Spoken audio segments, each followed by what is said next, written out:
What if I were to suggest that you play a key role in the awakening world? And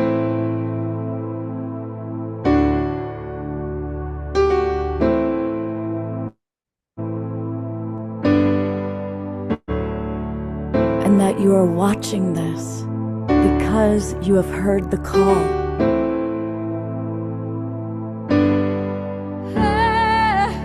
We can start right now by opening our hearts and minds.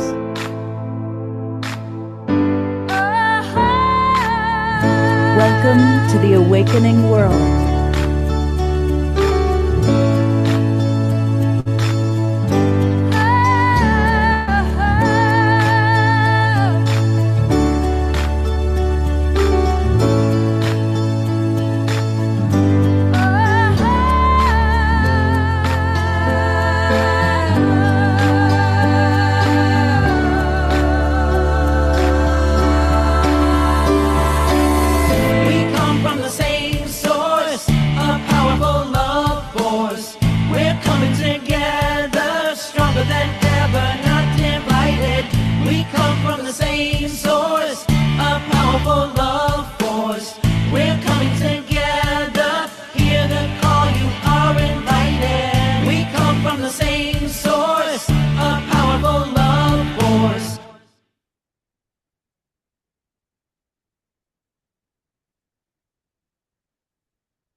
Good evening, everybody. Welcome to the Awakening World. I'm Love Coach Scott Thomas. And tonight we are going to be having remarkable conversations with interesting people, or I could say dynamic conversations with remarkable people. We have one of our favorites. She is lighting up the screen. Dr. Kat Lewis is back. People have been enjoying her wisdom so much that she's rapidly shot to the ranks of one of our favorite presenters, and she's got more wisdom to share. So welcome back, Dr. Kat. Thank you. Happy to be And we here. have a new friend with us. We have Jackson Strong. And I'm really looking forward to getting to know him myself, and I think you're going to really enjoy him and all that he has to offer. And then a little bit later, finally, we're going to show the pre-recorded video with Rama and Alexander, our friends from Europe, who just got back from 22-country tour. And they have it was a really wonderful pre-record, and you'll love what they have to say. Desiree is with us, and she will be doing her special sign languaging to Om Shar's music and maybe some other things. And of course, she will be collaborating with Diara as they lead our prayer time a little bit later. And we're launching a new feature tonight. Get to know the community members. And so what I'm going to do is, for those of you who want the audience to know a little bit more about you, we'll pre-record or do a live 10-minute kind of introduction to who you are and what your life is all about. And we are kicking that off tonight with Susan Bloomquist. So it's a new feature, and I'm curious to see how it lands for everybody. But to get us going in our favorite way, we are going to turn it over to our house musical artist, Mr. Om Shar, to get us going, moving and grooving as only he can. Yes, and namaste, everybody. Welcome those who are watching on YouTube and Facebook and our streaming partners, Humanities Team, etc. This is a song about freedom. And so without further ado, let's do it. And all rise.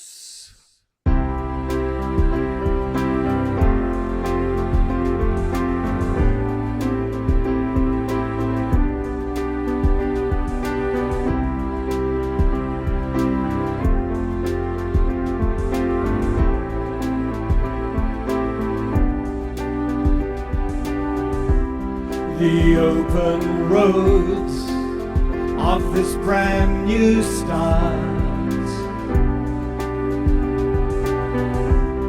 the peace that flows through this loving heart,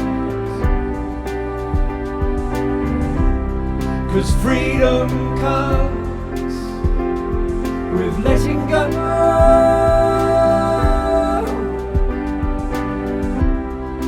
Life renewed, new seeds to sow.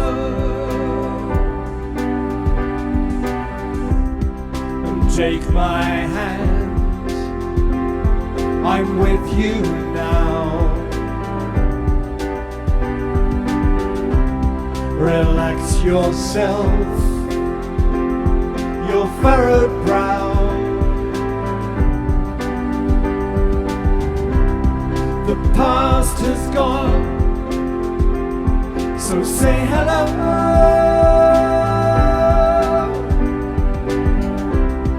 No looking back, onward we go.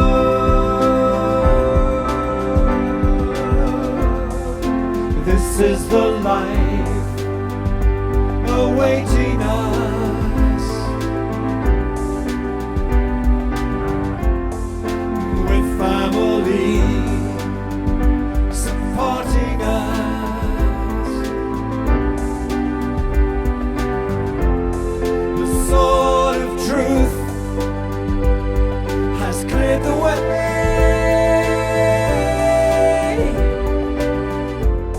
for us to rise a brand new day.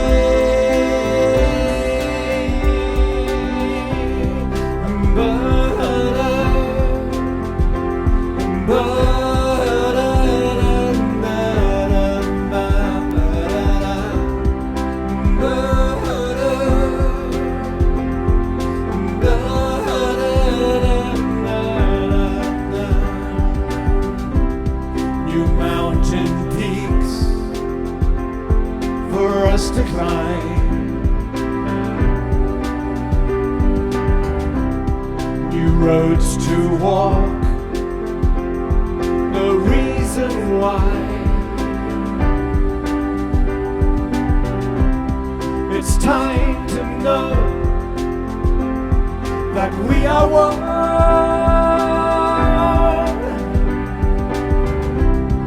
with all of life, the central sun. And this is the life awaiting us,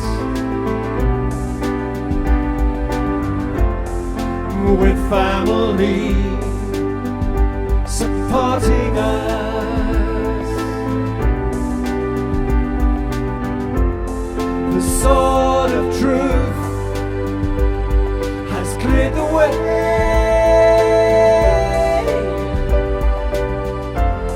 for us to rise a brand new day.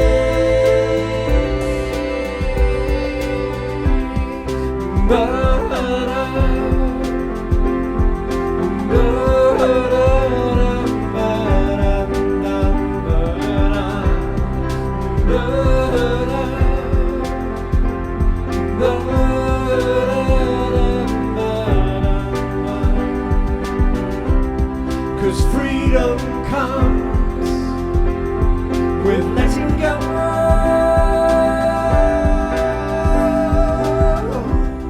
This life renewed, new seeds to sow.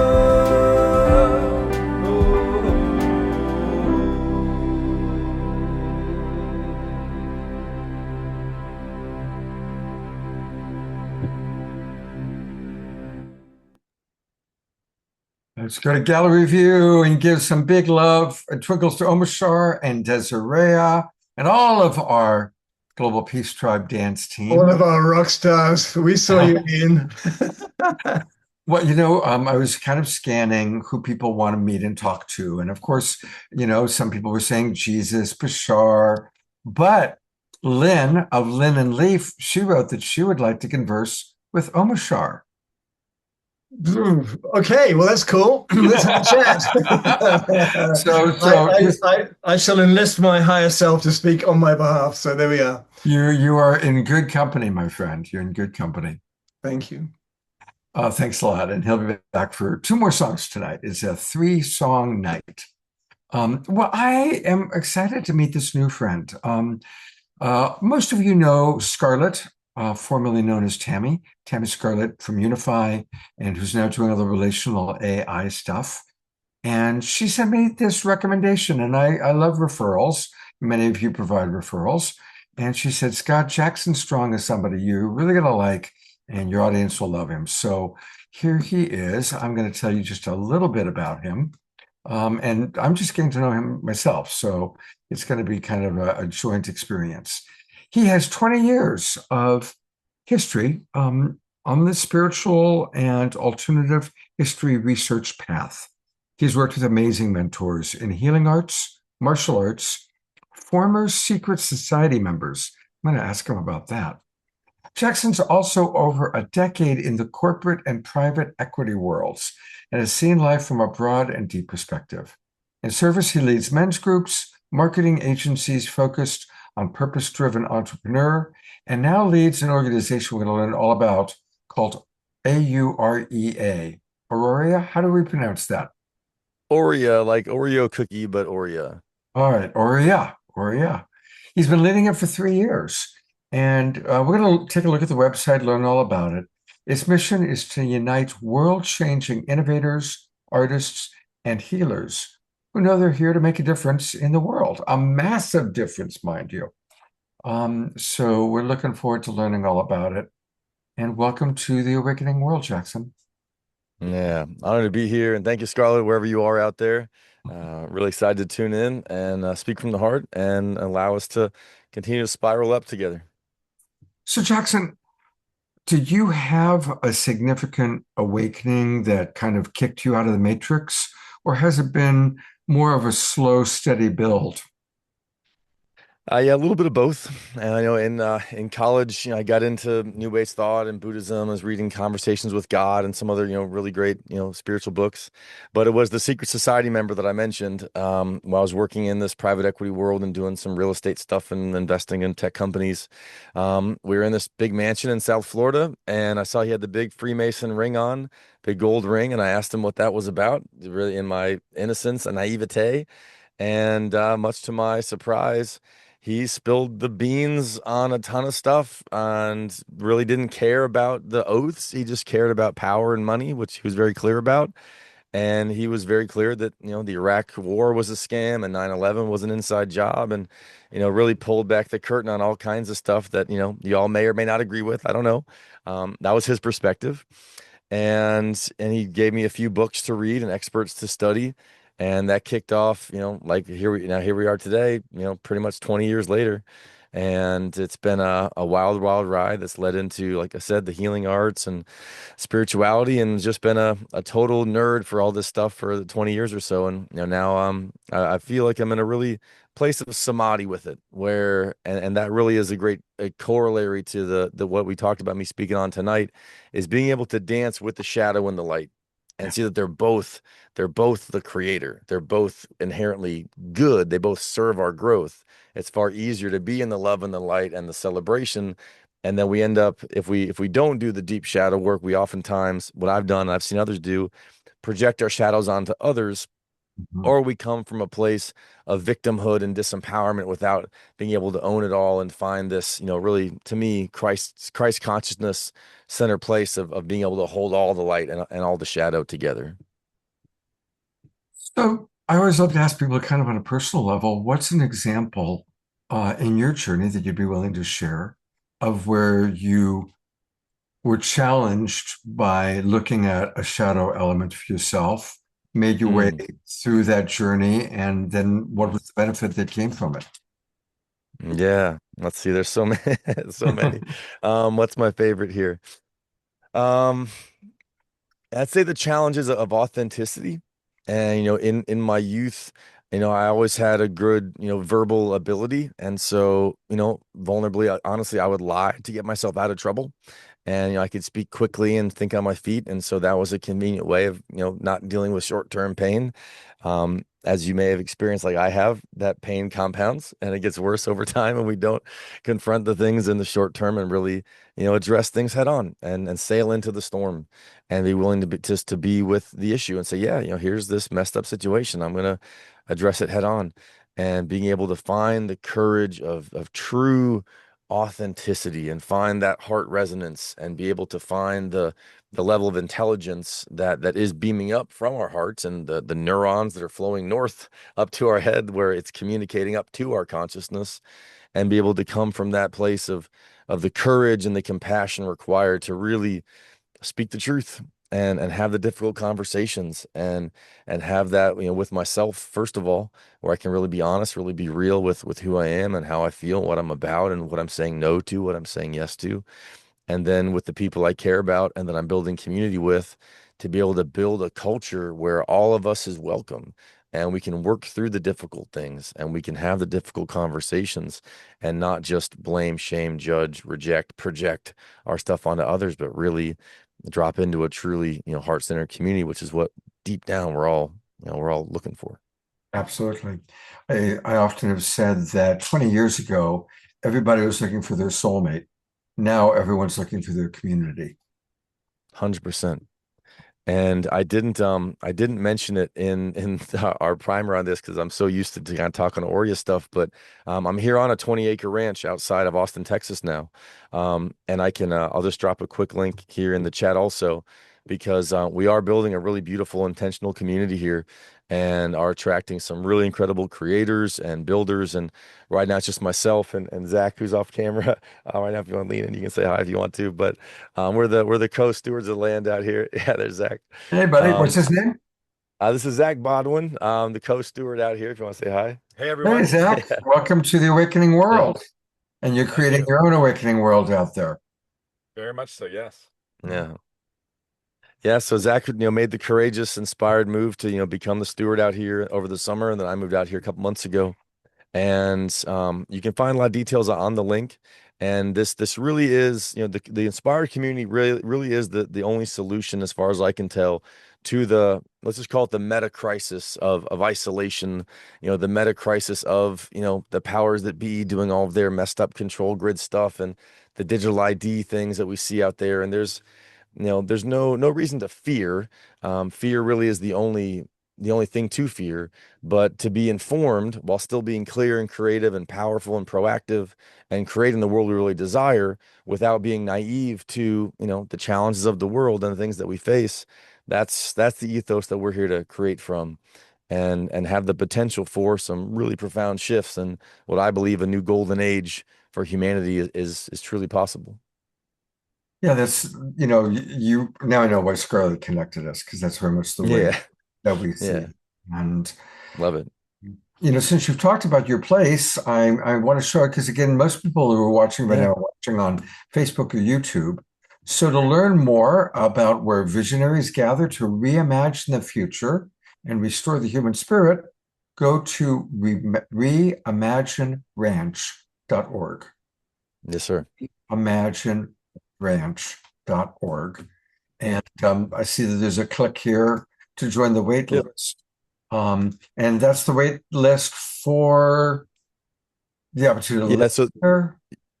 So there's a few key pieces. One is that we will have housing here and infused with really advanced healing technology and ultra clean materials, no Chinese drywall and lead and off-gassing and all that terrible stuff. Right. And then also bring in really inspired creators and builders and tinkerers and those that are here to build, to build a better world and really driven to do so. So we've got some great tech partners and engineering partners coming together on that. The healing arts is a huge part of it. Plant medicines is a huge part of it. As I imagine many of us are familiar with the amazing power of psychedelics, especially when they're infused into a community culture where it's not just wow, that was an amazing experience, and now I'm kind of a stressed out jerk again a couple weeks later. But we're really able to hold that into an integrated way where it can become part of the culture.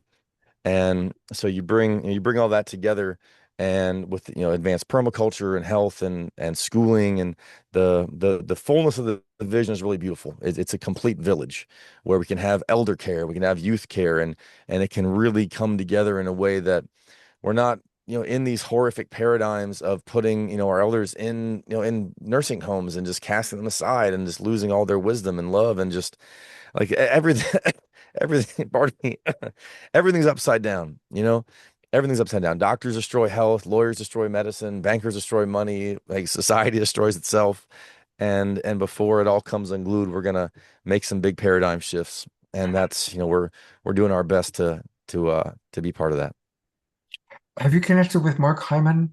Mark lives in Austin and he's a friend and colleague of mine. And he's like, Oh, wow. I considered to be the top functional medicine doctor and kind of the Yeah. guru of functional medicine. So I should connect you guys because he lives in Austin.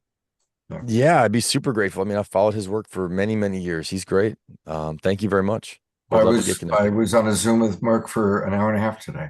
So Oh, nice. Nice. I'll connect you guys for sure, for sure. Please. Thank you.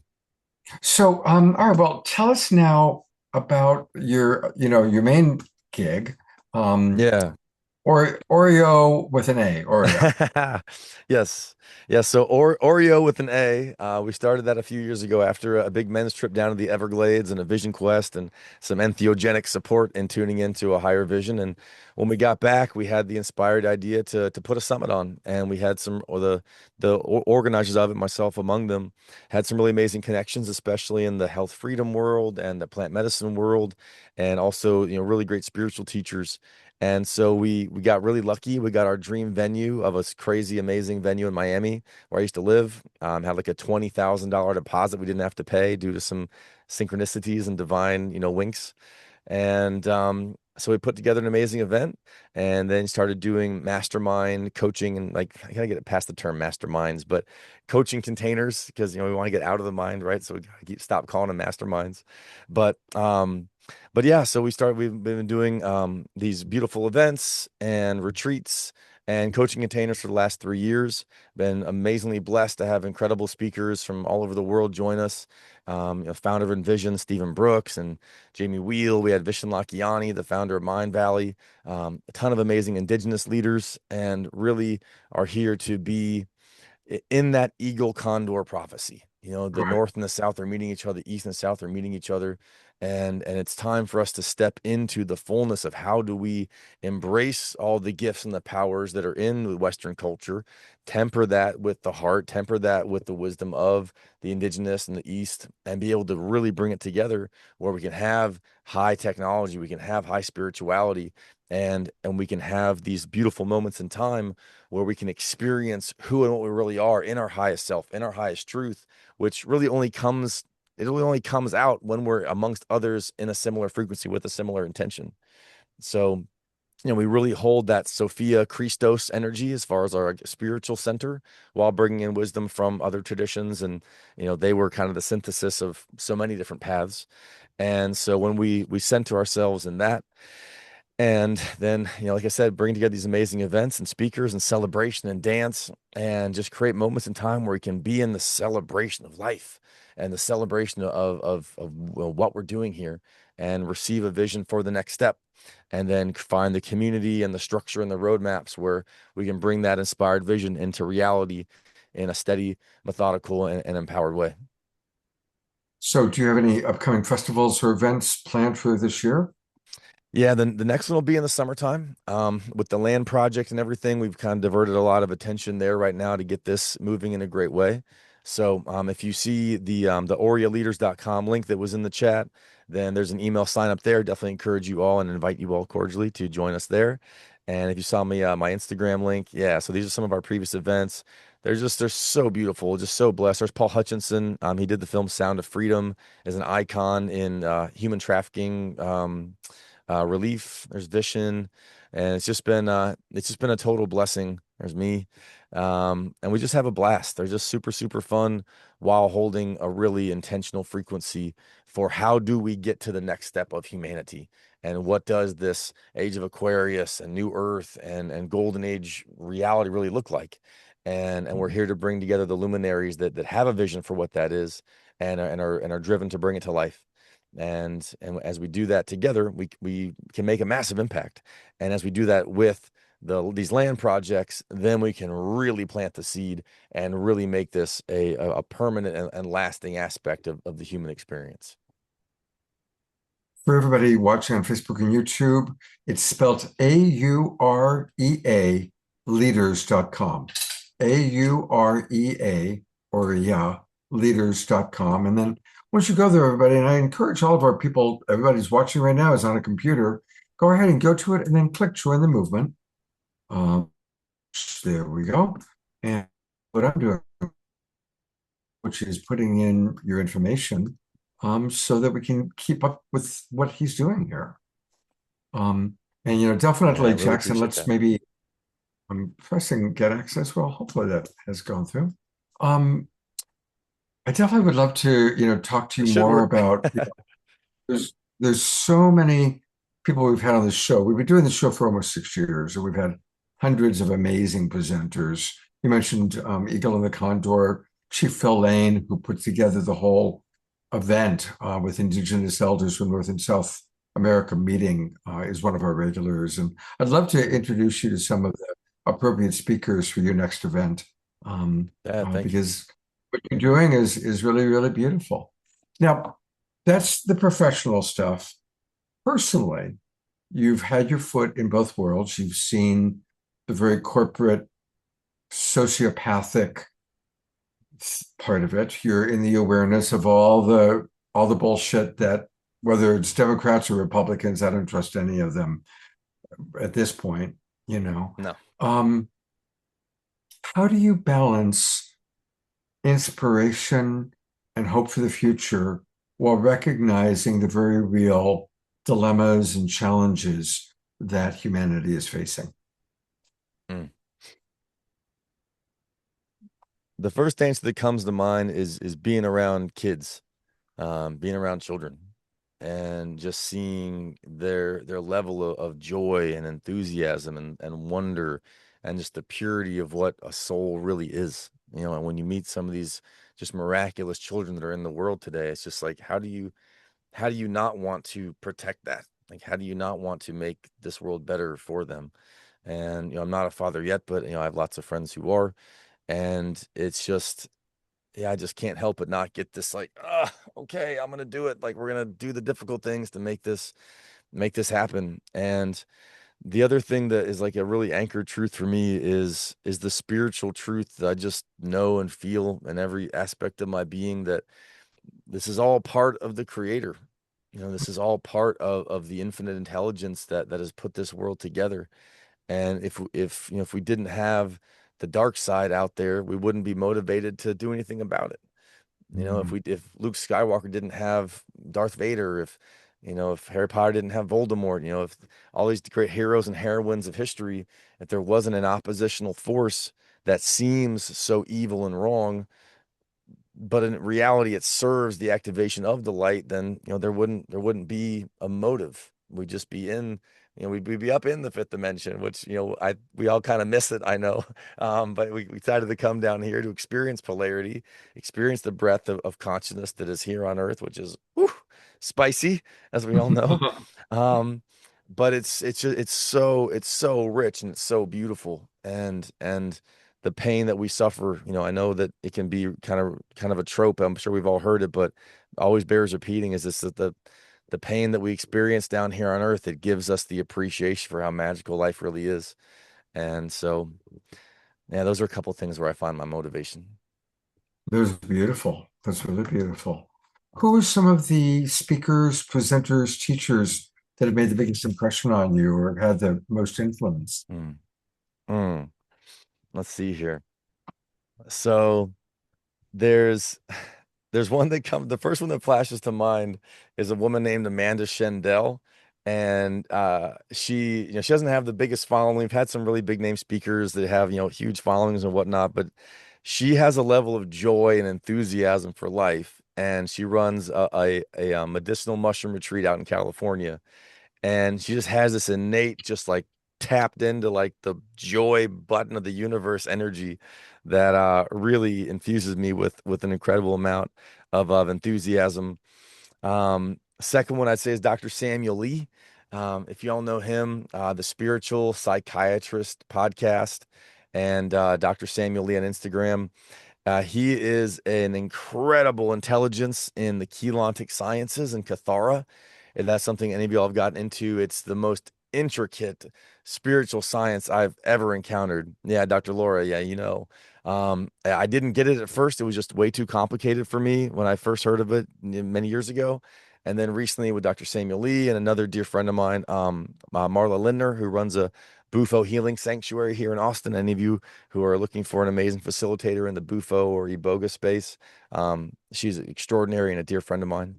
And yeah, I'd see that those are two that come to mind with a ton of power and just just brilliant, just gifts to life. Amazing beings. Beautiful, beautiful. And where would you say, with all the studies that you've done, where are you currently in terms of spiritual practice? What are some of the practices that you do to connect to spirit? Yeah. Yeah, so I'm a member of Dr. Sam's school community. So he has a lot of great meditations in there. I listen to first thing when I wake up. I'll spend 20 minutes or so listening to a great meditation to get my mind, my energy really clear and aligned. And I am blessed to be here in nature and be able to go get some time in the trees and walk around and move and breathe and just allow myself to really drop into the awe and the wonder that exists here on this beautiful earth. And then from there it's exercise. I just need to move my body, and that gets my joy and my passion really tuned up in life. And if I follow those things and I eat relatively healthy, drink plenty of water, then I feel good. I did this extreme emotional release over New Year's Eve, so my voice is still kind of raspy. There was I don't know how much time I have left here. Do I have another few minutes? Yeah, you got another few minutes. Go for it. Okay. Yeah, so I'll just tell a quick story. So Charles Eisenstein is your neighbor? Okay, well that's cool. Love Charles, and he was one of our speakers, as y'all may have seen. Charles has been on this show a few times. Oh, cool. Yeah, Charles, I mean, that God, what like just a sage. I mean, God, he's just the epitome of a sage. So yeah, so I'll share. It's kind of vulnerable and kind of edgy, but it's my experience. And so when in my youth, I had nightmares for many years of being abducted. It was not nice. It was not pleasant. It was very scary. And Greys were the abductors. And I didn't know for sure if it was nightmares or if it were real experiences. I'm open to seeing it from a reductionist perspective or a more mystical perspective. But I never had seen myself in the craft. Whenever the nightmares would happen, as soon as I would get taken out of my house, I would black out. I wouldn't remember anything until I woke up. Over New Year's, this very powerful energy worker and healer that I met, Phoenix. What's up, Phoenix? Thank you for kicking my metaphysical butt. But yeah, she took me through a series of processes, and it wasn't the intention to go revisit this, but it came through. But I saw myself in the craft, and I saw myself face to face with these beings, and it was terrifying. And I was full of fear and rage, and it's like every extreme emotion. And so I did these really massive screaming processes, and completely blew my voice out. So we're just about a week later now, or exactly a week later, and I'm still healing my voice. But I feel much better now, and it was nice to purge that, whatever it was, be they nightmares or real, real experiences with some nasty members of the universe. Have you tracked Whitley Strieber's experience? Do you know who Whitley is? I do. Yeah, he's fascinating. He's been on the show many times, and I first put him on a television show that I was working on 35 years ago. So we've known each other, and of course, initially he was like the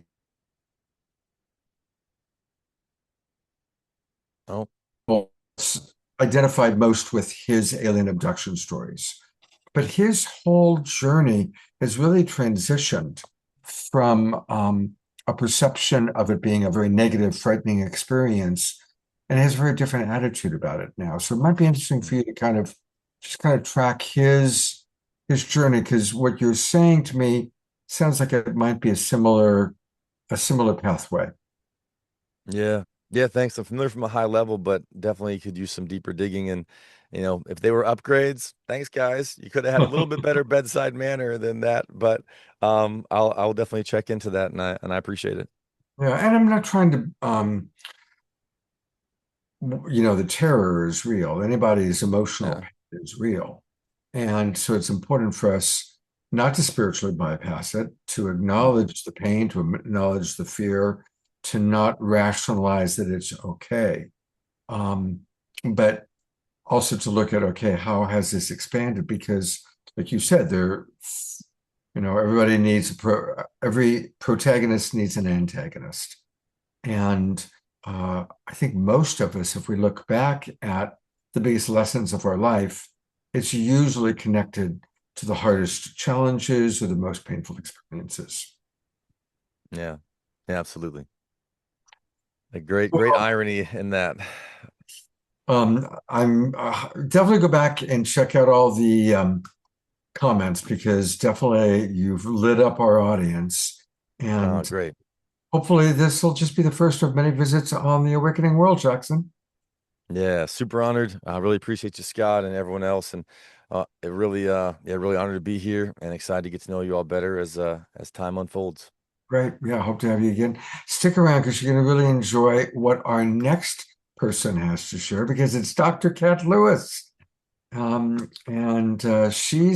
been on the show several times, actually, over the last couple of months, just because her ability to combine spirituality and science is where I think most of us are living, fascinated by and wanting to understand. I invited her back tonight right away because I started her course on Sunday, and something I'd shared with her before the show began. I'm a snob when it comes to workshops, because I've taught so many, I've attended so many. And so somebody's got to be really, really good for me to commit my time, let alone 13 weeks, 3 hours a shot on Sundays. And her first one was on Sunday. I committed, and I'm so glad that I did. She's really got, it's beautiful. And so I asked her actually to come on to share a little bit, a particular segment that I thought our audience would really appreciate, because she visually and through her wisdom lays out a really beautiful description that's helping us to understand what is going on. So welcome back, Dr. Kat. And I want to shamelessly say, I hope that more of our audience members will decide to join your Sunday course. I know it started on Sunday, but a person could watch the replay, the recording of last week. So anyway, I'm doing all the talking, and now I'm going to turn it over to you to do all the talking. Welcome back. Thank you. Thanks for having me. Yeah, I think, my biggest message to the world is, if we want to understand Source, God, we have to pay attention to it. And it's not something out there. It's actually right here. This seemingly empty space is God. It's Source. And science is revealing this to us. I think it's the greatest illusion has been that it's right here. And our physical body and all matter, everything that we see, is made out of this space. And it seems empty, but it's really full of energy. And it is the greatest illusion that we are separate, and that we are not the thing we've been looking for, which is our source, which is God. And once we start really understanding it and paying attention to it, the universe becomes alive, because our state of being determines how we experience it. If we don't know that it's there, when we don't pay attention to it, our senses become immune to it. We don't experience it. So we have to open our awareness. We have to understand what reality is, and then pay attention to it, and then it starts becoming alive to us. Our inner senses awaken. So we're basically open our awareness to experiencing more of what reality is. And yeah, so if we want to include Source in our world, and in fact, I mean, that's really why our world is the way it is because we haven't understood what reality actually is. We were taught that Source was out there, apart from us, that we descended from heaven, but there is no descension. It's right here. We just have to pay attention to it, and then it becomes alive to us. Did you want me to show some of those slides that you wanted? I would love that. Yes, Okay. please. So I actually worked on them a little bit, so it might look a little bit different.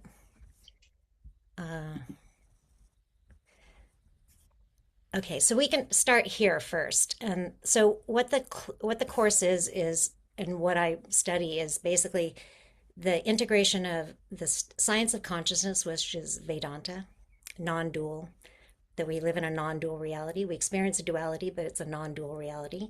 There's just one thing here, one mind. And it is manifesting as many, just like when we have a dream at night, that whole entire dream reality that you experienced occurred inside your mind. So you experienced space in the dream, you experienced other people and other objects, and you had your own dream body in the dream, but that whole reality occurred inside your consciousness, your field of awareness, and that's exactly what's going on here too, in the physical reality. So the background of reality is really consciousness, and everything, all matter, is also consciousness. It's just a manifestation of consciousness. So in Vedic science, they define consciousness as Sat Chit Ananda. Sat stands for existence or beingness, the isness of everything. Chit is awareness, Ananda is bliss. And once we recognize who we actually are, we experience that bliss. And so I'm going to break that down for you in just a second. But pure consciousness is not, I'm going to talk about the unified field, but pure consciousness is not the unified field. It is the unmanifest infinite awareness in which the unified field, which I'll describe in just a second, manifests. So our best physics is showing us that the material reality that we experience emerges from this fundamental field. And so space that we experience, it seems empty, but it's not empty. It's filled with energy, and energy is information. And all matter, so everything we see, including the physical body, is emerging out of this space. And what we experience as matter is not fundamentally solid, it's actually energy, it's actually light. And once we develop our inner senses, we can actually experience it as that, but we have to pay attention. Okay, so, and the universe is also a holograph, a unified holographic system, meaning it's a holographic projection. So just like your dream at night is a projection in your own mind, so is the universe. And that also means that every single point in the universe has the information of the whole, because it's just one mind. Okay, so what we experience as matter is just these tiny little units of energy vibrating. So it's a sea of infinite potential. It creates these little vortices or eddies in the field, and then we experience it as matter. Okay. So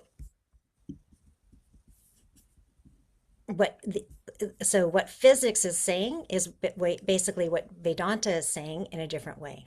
So in Vedanta is the science of consciousness. It's been around for thousands of years, maybe 10,000 or more. And it really uses the unexamined logic of our own experience to show us that we are consciousness and not the physical body. Okay, so you can, our best physics from Nassim Haramein at the International Space Federation is basically showing that what we experience as the universe is a pattern, a series of nested tori. And you can think of the universal mind as this double torus. It's a self-sustaining, self-perpetuating flow of energy and information. So you can think of this as the mind inside here, and then it's a feedback, feed-forward system. And so the entire universe is within this mind, this one mind. So you can see quasars and you can see galaxies, and so Earth would be in here somewhere, and then we ourselves are within this. We are nested within this as well. Okay. So think of that field, this right here, the mind of the universe. We are inside there. So I'm going to show you how this field manifests as matter. So how does the formless become form? So the unified field is energy dense and information rich. So it's enormous amounts of energy, and it's really a sea of light, a sea of tiny units of light, photons. And then those create this toroidal pattern. So like a vortex in water. Okay, so that's how it looks separate. So if a vortex in water, if you pulled the drain in a bathtub, the vortex that starts going down, there's actually air coming up, you just can't see it. So that area where the vortex is going down, it looks like it's separate than the rest of the water, but it's made out of the same stuff, right? It's all water. And so that creates this boundary condition. And what that does is it sets up this, the dynamic of I'm here, centered here, and I experience objects out here in my toroidal field.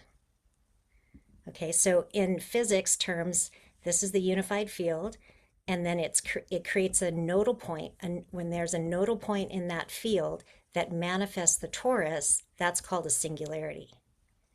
So that creates the perception that you're separate than the rest of the field. Okay, and then, yeah, so the double torus creates the illusion of separation. A wave is never separate from the ocean. And then you can see at the bottom of the slide, what's happening is you're going from energy and information materializing into form. So as in Vedanta, you would call this the causal body. So the spark or the information that's manifesting. I lost my cursor. Can you see my cursor? We don't try scrolling it around. No. Oh, there it goes. Okay. There it is. It's Got back. it. Okay. Okay, so in Vedanta, they call that the causal body, the spark of creation. So the potential, the unmanifest potential that's creating you. And then so that would be, just the potential that's creating you, and you see the body starts materializing inside this field. So this double torus, we call, in Vedanta, would be the subtle body. Okay, so it's an electromagnetic field of movement and information. So this torus, this information flow here from the universal mind is also a double torus. And then we have our own double torus. And the physical body crystallizes inside there. So all form, all matter that you see has this dynamic. And then the little units that are making up our body also have this dynamic. And then we have a larger one around the body that is basically like the summation of all those tori within the physical body. So the subtle body, this torus in Vedanta, is called the mind. It's where our experience takes place. So you can think of it as a 3D holographic projection, and it feels like I'm over here and then the rest of the world is out here. But all of that is occurring inside your mind. So in Vedanta, the subtle body is the ego, the intellect, memory, all sensation. It's the pattern in which this double torus takes is a pattern displayed in the field that looks like the world that you experience.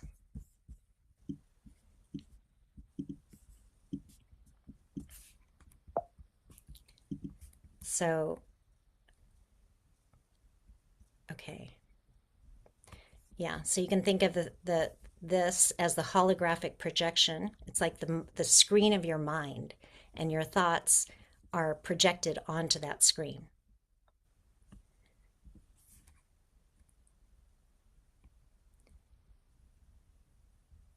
So awakening is when we recognize that we are the field. When our consciousness recognizes that we are the field, then what happens is that sense of me and another softens. You don't have that separation anymore, because this is creating that illusion of separation.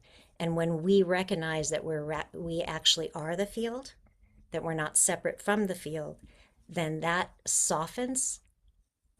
Your double torus softens and you feel expanded into the field.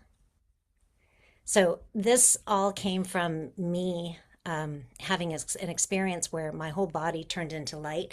But right before that happened, I felt complete oneness with the field. I was the space and everything in it. I could see it was all me. And I felt weightless. My body felt weightless. I could see it, but it felt no different than the space. So that is a state of now that happened because I came into coherence with the field. I wasn't consciously producing that state. But you can consciously produce that state once you understand the mechanics behind it.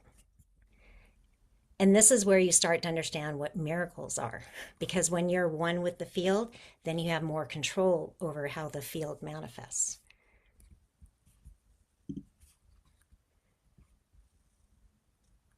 Okay, so that's basically what I just described. So when you recognize yourself as the field, the subject-object fragmentation collapses. So that's why I drew this torus a little bit lighter. It's just slightly lighter, so you could still see it. Attention stops scattering. You become very present. You're totally aligned with who you actually are, not the story that's in your head. The nervous system calms down and it relaxes, and you phase lock with the true self, which is the field. So energy and information stop fighting themselves because you're totally aligned. And then your experience organizes around that single center. Now, so when that happens, your torus, which is creating your experience, it flows very easily. So synchronicities happen faster. So you can think of it like when an ice skater spins, when she brings or he brings their arms into the center, they spin faster, right? There's less resistance. So when we're totally centered with who we actually are, that's what happens. Then the torus just spins. And remember, we are in the universal flow. So you begin to feel this more. And when you're not resisting life and you're present, your inner senses turn on. Basically what's happening is you become aware of these higher frequency domains of energy that are always here right now. And that's when the universe becomes alive. I feel energy out here. I feel it coming down. I feel this vortex coming down through the crown. I feel it going up. So, and I didn't feel any of this, maybe 6-7 years ago. So this is all really new. And it all came from that experience. And I wanted to basically understand. I needed to understand how that experience happened. So I started studying the physics. I went into my spiritual heart. I discovered what the spiritual heart was, because after that experience, I could feel all this energy just radiating out of my chest. And I was like, what is this? And I could feel energy out here, and everything was alive in the universe. When I'd walk around, and my body felt very weightless and light, and I could take in enormous amounts of air. But after a number of months, that went away because I didn't understand it enough. Because our experience of the physical reality is dependent on what we believe, who we think we are, and what the reality is. When we don't know that we live in the mind of the universe, that this is a mind, and it's our source and creating us, we don't pay attention to it. We just think it's empty space, and we don't pay any attention to it. So we have to pay attention to it. So the experience went away. Everything became more solid again. I could always feel the heart energy, but I didn't feel the energy out here. I didn't feel energy in my body other than the heart energy. But then, because I wanted to understand more, somehow I was led to the spiritual heart, and I started realizing what that energy was. I was bringing my awareness into the heart. I was starting to understand the different layers of reality, which is exactly what physics helps us understand too. And then once I started understanding that, and then I started studying the physics, all of it came back. So I feel energy all the time. I feel like everything's bouncing, everything's alive. It's really beautiful. So in physics, when we come into when we align with this, we call that coherence. In Vedanta, it's called, you go from identification with form, the physical body and the world, to identification with the field. That's when this happens. And the lived experience is that you feel effort drops. Everything just flows. Fullness arises because this energy starts expanding out of you. You feel really full. And that's why bliss appears. The experience of when we reconnect to ourselves, that's the experience, is bliss. It's beautiful.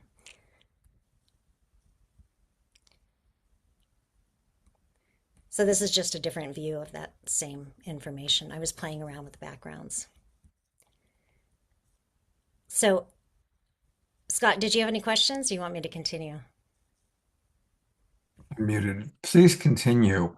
I am scanning some of the questions that are coming in, or the comments, I should say. And people are really enjoying it very, very much. So continue. Okay. And if anybody does have questions, put them in the chat box, and send it to me as a private message in chat, because it's easier for me to find it that way. Okay. So, so the science of awakening to this truth is a process. So, you can have an experience like I did. That's not enlightenment.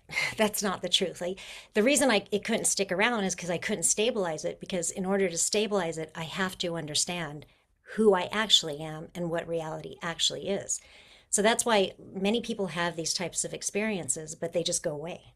You can have them on plant medicines. You can have them just spontaneously like I did. You can have them in deep meditation. But if you don't really understand on a day-to-day basis who you actually are, not as a physical body, but as consciousness and what this reality is, you can't stabilize those states. So it is a process. And that process, you're basically going from, in Vedanta, we call it ignorance. So not knowing. So you are in separation consciousness. You experience empty space. You think, I'm this individual over here, separate from everybody else. Everything else is out there. So that's separation consciousness, or ignorance. And then you might hear about this. You discover this knowledge somewhere. So your mind gets open and you're curious. And so you're saying, okay, well, apparently I'm not separate, that we are connected. There's just one mind here, but I feel separate. So I'm going to learn. And so I'm trusting the information I get. So you could say that's faith. And then over time, as you keep applying the information to your daily experience, you go into a state of knowing. When you stand as awareness, you start practicing becoming one with the field, then you go into a state of knowing. Okay.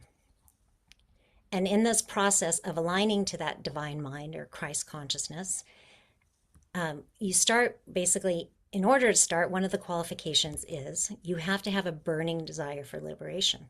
So there's basically qualifications for enlightenment. And that is, the number one is a burning desire. Because if you don't have a burning desire to understand the truth, and truth leads you to freedom, because we are not the physical body, we are bodies of consciousness, and we are free. As that, we're free, and we always have been free. But if you don't have a burning desire for that, then you won't take the time to apply the knowledge, to learn about it. And so it just won't happen, because it's really complicated to be able to, the world is a great illusion. So it will keep us tied to it, and we won't take the time. So we have to be dedicated, we have to be disciplined, and we have to use our discernment. And discernment is really about, in Vedanta, it's about discerning between what's real and what's apparently real. And meaning what's real is the thing that never changes, that's eternal, ever present, never born, never dies. It's unaffected, unlimited, infinite awareness. That's the only thing that's real. And then everything else, the relative reality, the dream that we experience, our dream state, as well as this dream of physical reality, is apparently real. We experience it, but it's not real. So we need to be able to discern that. We need to be able to discern between thoughts, so our thoughts are part of that relative reality. Our emotions are also part of that relative reality. And so those are always coming and going. So we use discernment to say, well, who I am as consciousness never changes. Thoughts are changing, emotions are changing, the world's always changing, my cells are always changing. So therefore, those are apparently real. And then as you keep applying that, that's one of the key tools in Vedic science, you keep applying that so that you can always put your attention back on you, awareness. And then over time, as you apply that knowledge, you start to remove the doubt, Because as you move through this process, there's going to be doubts. It's like, how am I not the body? How am I infinite awareness? I don't feel infinite. And so when you apply the knowledge, it starts removing that doubt. You learn how to stand as awareness, that infinite, unbounded awareness. And as you do this, you start acquiring and adopting new beliefs that are more in alignment with the actual truth of reality. And anything that happens during this process, lessons, these are basically showing us belief systems that are out of alignment. So when we find things challenging, the challenge is an indication that, oh, I must have a belief that's out of alignment with this truth, the truth of who I am, eternal, unaffected, ever-present, unlimited, blissful awareness. And then that, if you keep applying this, that leads to freedom. Because as unlimited awareness, we're never limited. It allows you to become one with the divine mind. You have the ability to co-create with the divine mind. You become more conscious that you are a co-creator. And you also experience unconditional love, not just for yourself, but for others. And so what happens as you take this path is all of these are the benefits. You become more and more aware of your misalignment, and you really feel it. So this can be a challenging part of the awakening process, because when you're out of alignment, you will really feel it. Detachment, but detachment is a good thing. Detachment in a way that it's just unconditional. You don't have any problem with anybody, with yourself.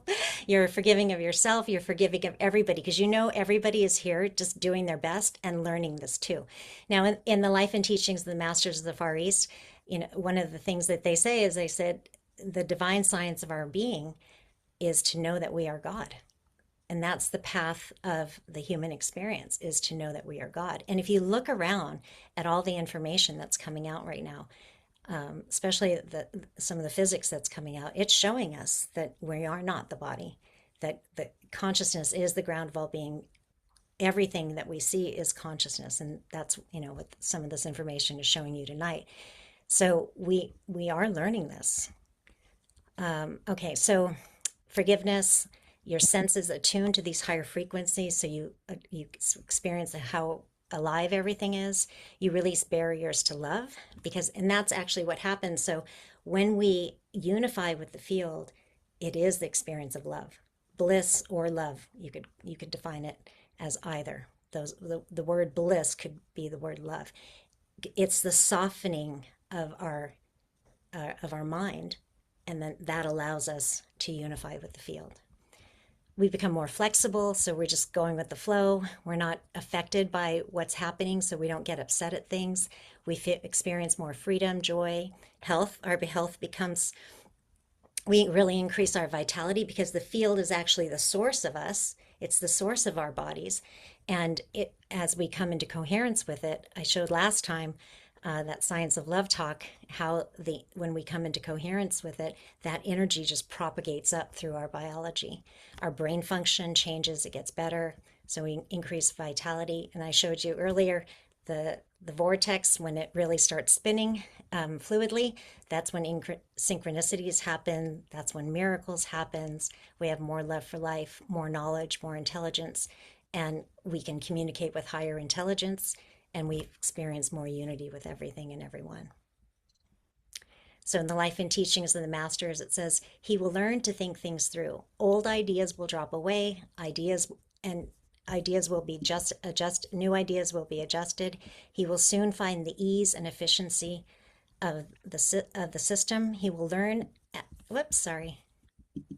He will learn at last to take all the questions that perplex him into the silent hour, into your heart. So he's basically describing what I just went through. It's a process of releasing old ideas. I love the Yoda. Yoda said, you must unlearn what you have learned. Because everything we were just taught, we were born here, we were given a subset of ideas, and we thought that's all there was, right? But those ideas didn't include that, no, God's not out there. This is God. It's right here. So, okay.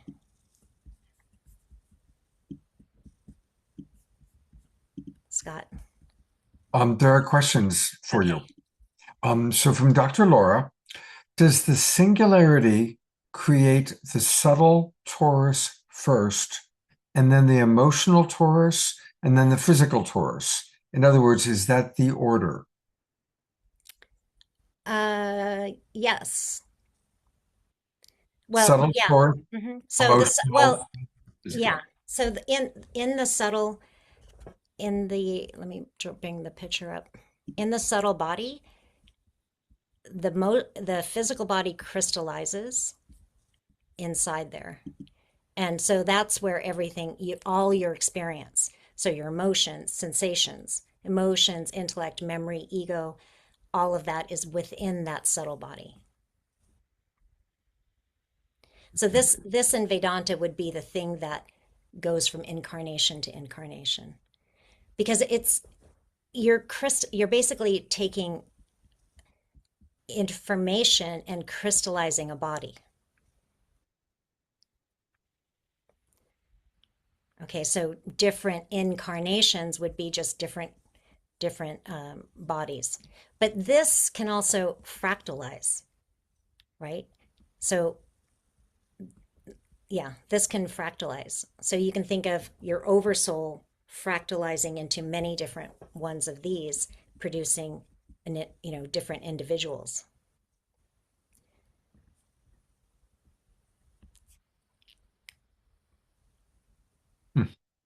Susan Bloomquist writes, Dr. Cat is our favorite Yoda. um, and so I would agree with that. And Dia Therese writes, Dr. Cat, your creativity abounds in your continuity and ability to give us these new slides. They truly make a difference in my understanding and in becoming love incarnate. I agree. These are beautiful visuals. I think they help tremendously. Absolutely. Yeah. That's when I saw it. It's like, okay, we got to show this. Okay, we have another question from Dr. Laura for Dr. Cat. She's asking you, have you read the 7 Hermetic principles? One of them is the principle of polarity or duality. How does this fold into Vedic science? I haven't read those, so I can only imagine that it's basically taught. I mean, this is where polarity is manifesting, right? So if you have, okay, so if we look back, okay, if we just took this away, if we just had within here the double torus here. Now, by the way, I got this slide from William Brown at the International Space Federation, who got it from someone else, and he can't remember who.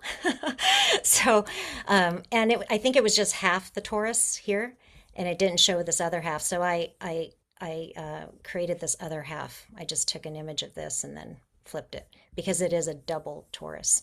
But anyway, if you see that light in the center, so that would be Right. that you think of that going within here.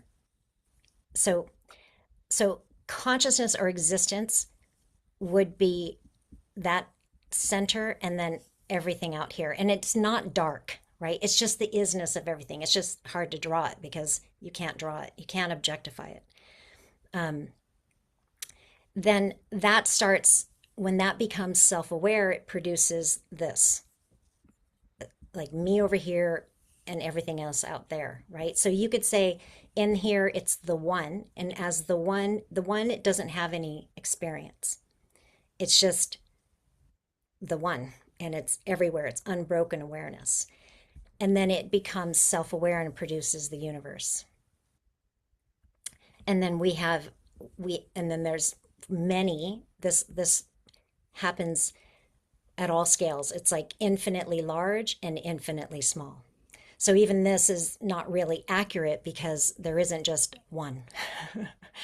It's like it's one repeating infinitely, like at all scales, as high as infinitely large and then infinitely small. I forgot. Sorry, what was the question again? The question was about in the Hermetic principles, the principle of Okay. polarity and duality. Okay.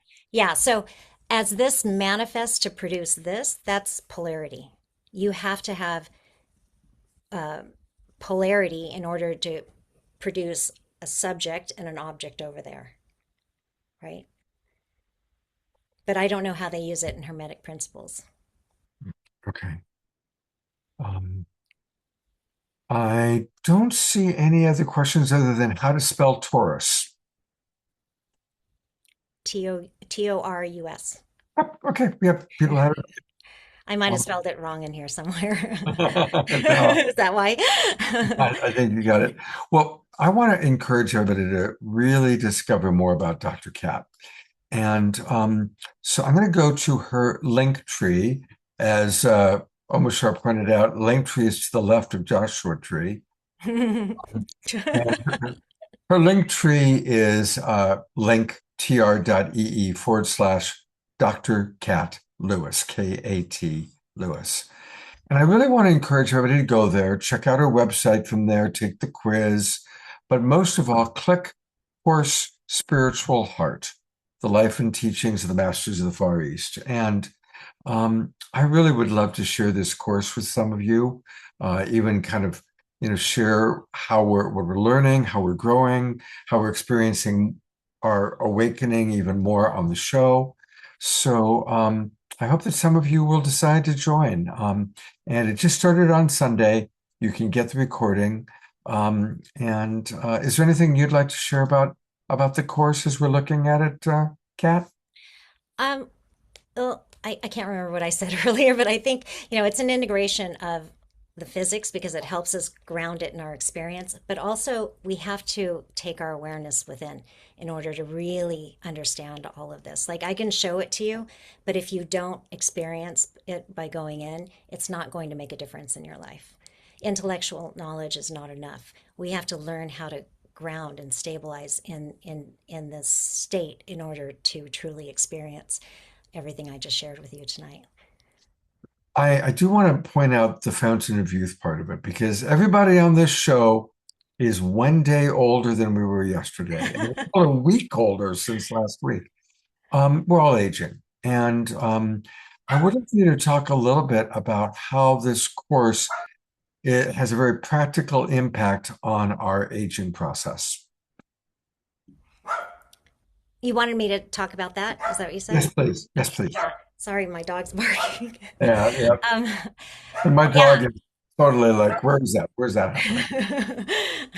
So, the reason our physical body ages or has any sort of dis-ease is because we are out of coherence with this truth. Okay. So the field is creating the physical body. When we are in coherence with this field, that energy propagates up because energy is information. So the field contains the information that is our ideal blueprint. Okay. When we are shifted from that, we create disease. We create decoherence. That creates inflammation and aging. Aging is really just, or disease is really just the body aging faster than necessary. So as we come back into alignment with the field, come into coherence with the field, that energy just propagates. That energy that carries the information that is our pristine blueprint just propagates through our entire system, and we can have spontaneous healings. That's true regeneration. So what has to happen if we want to live in that state, you would be in a constant flow of regenerative energy. That is the Fountain of Youth. So when I had that experience, my body, I felt this rush of liquid electric energy. That's the way I described it then, and I still describe it that way now. And it shot right out of here, right out of my heart, and just went, whoosh, and then my whole body turned into light. Everything felt like light. So that was a profound state of coherence with the field. And I wasn't trying to do anything at the time, like in those moments that it actually happened, but I had been doing a number of practices that led me to that, into a state of resonance with the field that then produces a state of coherence. And coherence is when that energy and information propagate up through the system without interference. When we have decoherence, that creates interference. So the energy is propagating through, but it's experiencing a lot of interference. And then that's what creates disease and aging.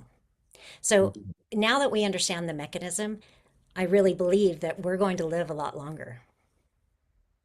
And we're going to experience youth a lot longer. So we'll live younger and longer, we'll live younger and stronger longer.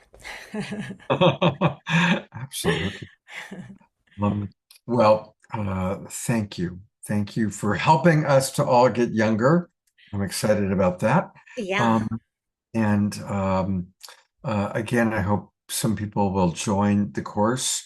Stick around. I'm sure there's going to be some comments and questions that might come into you in the chat box.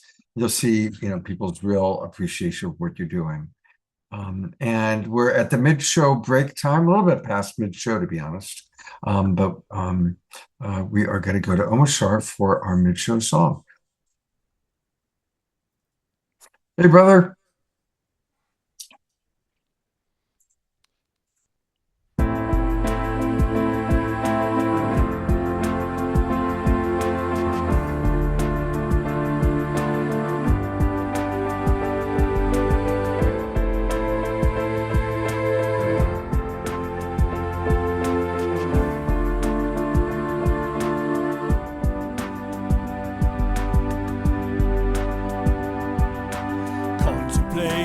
Everything I knew seems as though there's not much left that I would hold on to.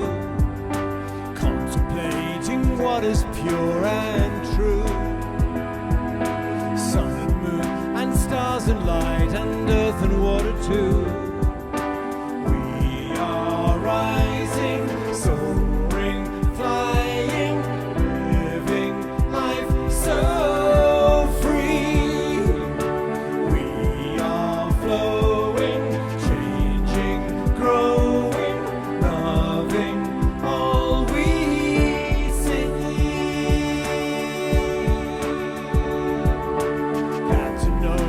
coming home again.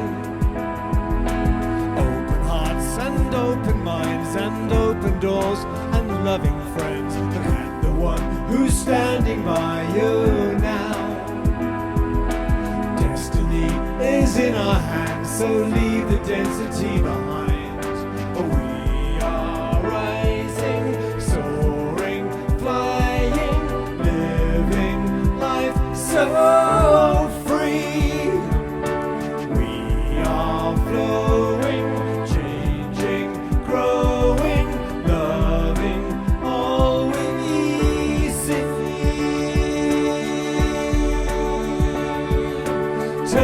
to the face of those who need the light of truth to help them turn the other cheek and turn around. Lift each other up into the highest point of view so that together we can move to higher ground.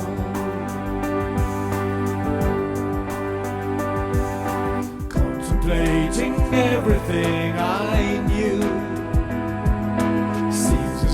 There's not much left that I would hold on to. Contemplating what is pure and true. Sun and moon and stars and light and earth and water too. We are rising, soaring, flying, living life so free. We are flowing, growing, loving all we see.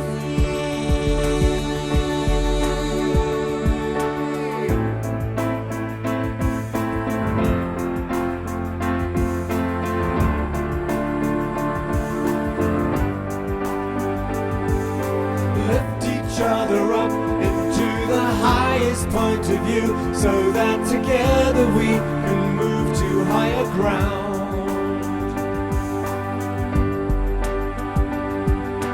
Contemplating everything I knew. Seems as though there's not much left that I would hold on to.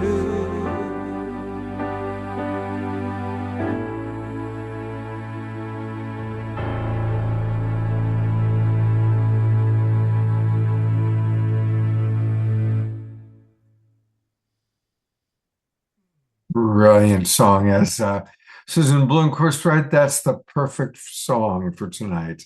Really, absolutely brilliant, Amishar. Yes, it's yes. Thank you so much. Thank you. It's the goddess of music through me. There we are. The goddess shines brightly through you, my brother. Thank you so much. Thank you. Well, it's funny. They've made it onto 3 posters because I kept thinking I was going to show the Rama and Alexander video. And finally, every show we end up, things go longer, people are interesting. But finally tonight we're going to show it. And they are wonderful. They have been on the show before, but not for, I think, about a year and a half. And you're going to meet them. I'm not going to say too much because it's all in the video. But Rama and Alexander are 2 members of the Evolutionary Leaders Network. They live in Europe, and they just got back from traveling to 22 countries. And they're going to share some of what they experienced and some of, well, you'll see. There's also going to be a lot of happy birthday messages because I filmed this just around the time of my birthday. And originally we were going to show this on the December 27th show that I did with Kristen Hoffman. So time is relative, as Dr. Kat could certainly explain to us. So it's really my pleasure to introduce you both, introduce all of you to both Rama and Alexander, a beautiful, beautiful couple, and enjoy their video here.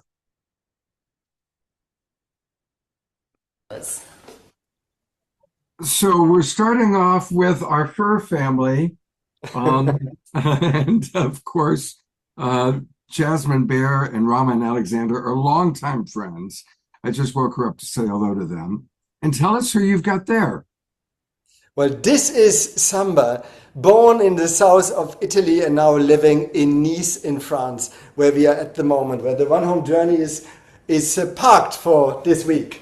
Oops. Beautiful. It's a happy, holy day opportunity to be with our beloved friends, Rama and Alexander, who have been traveling all over the world, sharing the wisdom and the support through Home for Humanity. So thank you for taking a few minutes to be with us on our December 27th show. And tell us, where are you right now geographically?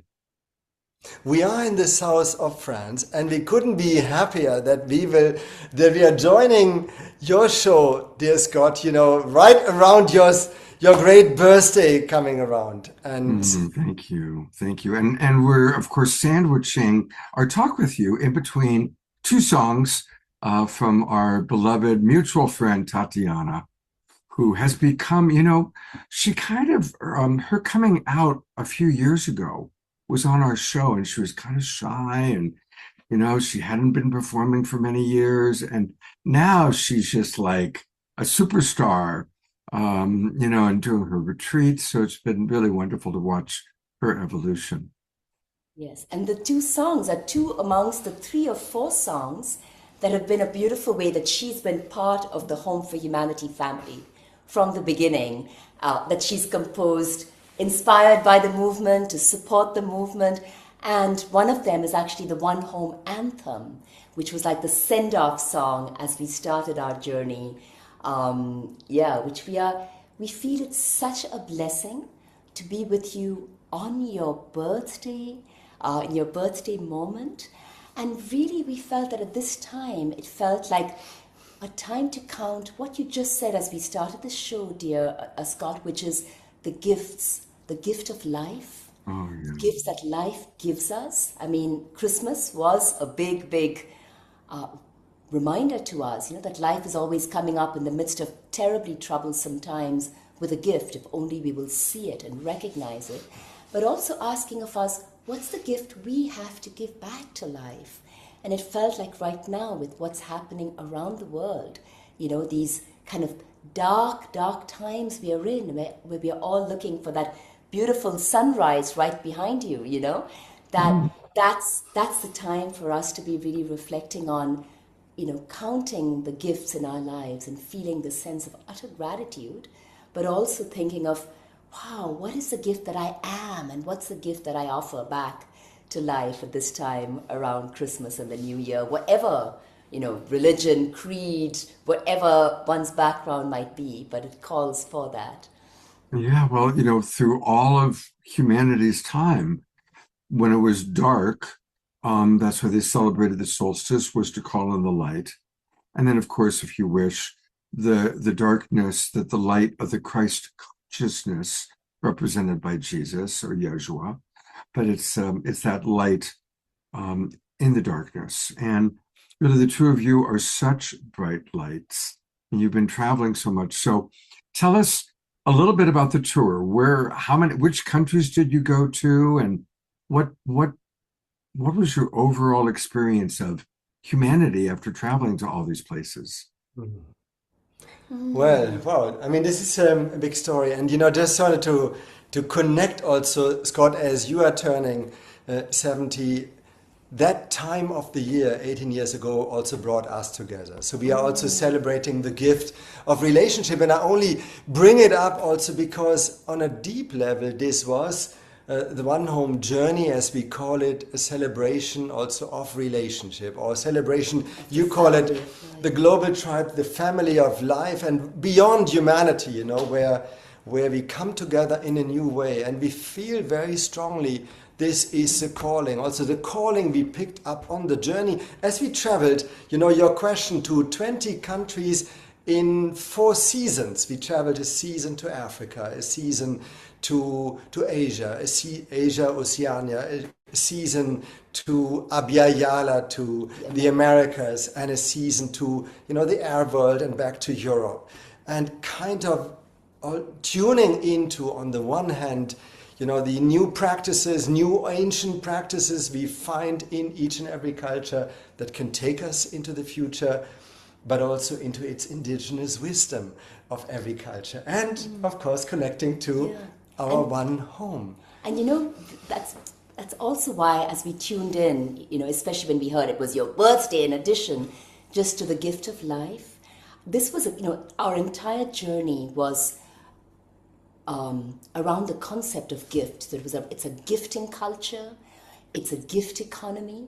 So it's really this notion we felt that on Christmas Day was when 18 years ago we received the big gift, the aha moment, or the duh moment, that we were in each other's lives and we've been brought together for a purpose that was to be recognized who we were for each other and committed to making our lives a gift back to life, of dedicating our lives to serving humanity, the family of life, the earth, and a future where we could live together as a family of life.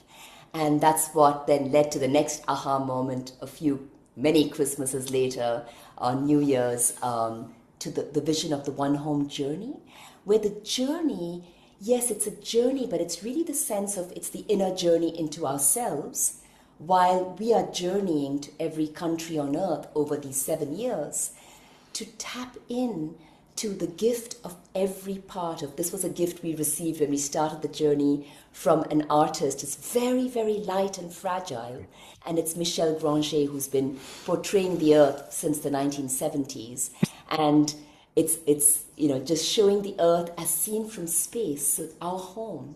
And this has been held by 12,000 people, from babies to children to young people to elders to indigenous communities, women in slums and refugee camps. And every time the biggest learning was when people held this. Immediately there was this silence, this inner reverence, this oneness, this love, this awakening, this knowing, this eternal knowing, whether with children or with elders, So that was like a symbol of the gift of the journey. And Scott, I want to take a moment, because I really could feel that. And I want to invite our audience just to take 30 seconds of silence to imagine, through Rama and Alexander, this beautiful, gentle, fragile object, this fragile earth that we're on. How many people touched it, held it? About 12,000. 12,000. So let's just all tune in to our humanity through the 12,000 people touched by Rama Alexander and this little microcosm of our Mother Earth Gaia. Mm.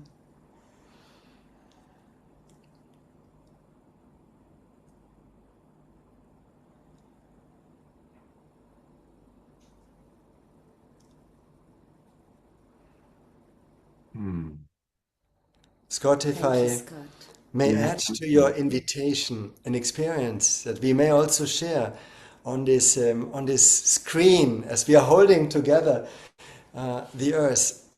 There was something very unique that we discovered in doing so, which we didn't know before.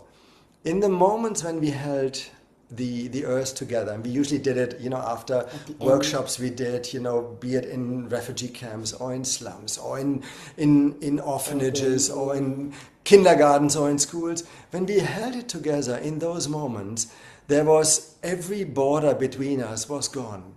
Whether white or black or young or old or different social classes, in these moments there was a reaching out to something which is shared, which is precious. And beyond that, there was a sense of, I want to contribute to that. I want to see that flourish, and this is ours to care for. That energy was universal and very profound, and led us also in deeper understanding of where the journey goes in the future. Yes. And we began to call that, and that was a gift, when you said, what did we learn? Because when we first finished the first year in July, we spent some time, again, what did we learn from every culture and every country? What was unique? And then we spent a lot of time reflecting on what was in common? What is it that links us as humanity? What brings us together as humanity and unity? And it was what Alexander says. And the name that rose up and came to us was, what's emerging is Earth citizenship, humanity recognizing itself, wherever we are, that we are citizens of this one home, the Earth, and we therefore have the agency. Whatever happens to us, we can choose to give back the gift of life. We can choose to say a yes. We can choose to create something in the midst of nothing. That is our choice, and if we do it together, it can flourish. That was something so beautiful, and it's what we are building the second year, which we've just begun, on that basis of what we learned from the first year, that everyone is rising with this yes. I want to make my gift, my unique gift, and there is something I can give which no one else can give. And if we do it together, there is so much impact we can have together for our future. Beautiful. Absolutely beautiful. And beyond this old metaphor of the global village, the Earth citizenship is seeing the Earth as a living organism. It's not something we dominate or which is ours to extract from, but this is a living being which includes all of us, Jasmine Bear and Samba and all our fellow beings. And at the same time, it is profoundly local, Scott, because Earth and many of the homes for humanity that we visited, are working in new ways with the Earth, be it in indigenous communities or new kinds of farming, bringing Earth and land together, bring us into new relationship with the Earth we are caring for locally, while at the same time there is a sense of interconnectedness, of planetary family, of the oneness of life. This is a profound discovery that we found in all our cultures, also in our cultures, Rama, I would say deep philosophies, from Ubuntu in Africa or Mitakuye Oyasin, the Native Americans. Did you guys happen to be in Africa at the same time as our friends Pato and Antoinette? We connected, like our Homes for Humanity youth partners then connected with them. So it was just a few months off. So there was a lot of communication going on, which was wonderful. What we would love, like we did last time, Scott, we need to say, the last time we were on your show, shortly before the journey, we had Pops Mohammed, the icon of indigenous and I remember African music with us. Yeah. And he just passed right before his birthday, which was the 10th of December. So we are just honoring him because he really accompanied us all of these years as we passed. But we thought that, as we always do on your shows, we would love in the few moments to bring to life some of the gifts of the different cultures. Alexander, maybe you just want to share the gift. We mentioned we traveled as a gift culture and a gift economy, which meant that what we really wanted to bring back, maybe you want to share that, is the values of generosity and sharing, and which is deeply ingrained actually in all our cultures, which we found this profound sense of generosity, of sharing home and sharing what you have. This is a beautiful bag that in fact Rama received when we visited a wonderful tribe in Kenya, in the Mount Savu reservation, and who are working on a new kind of economy, and they invited us into their space, and at the very end we received this gift, which now carries the gifts of all the cultures we visited. And just going back to our gifting culture, what it means is, we offer the journey as a gift. We go to every country and work with children, with women, with youth, with indigenous elders, and recognize who want to build a future, but also honor and recognize outstanding organizations that are role models for how we could live in peace and unity and harmony with nature and with each other. And we received the hospitality. We always stayed home to home with our hosts. So everything we were able to do was because we could travel at minimum cost, living with people, them transporting us from place to place, so very ecological.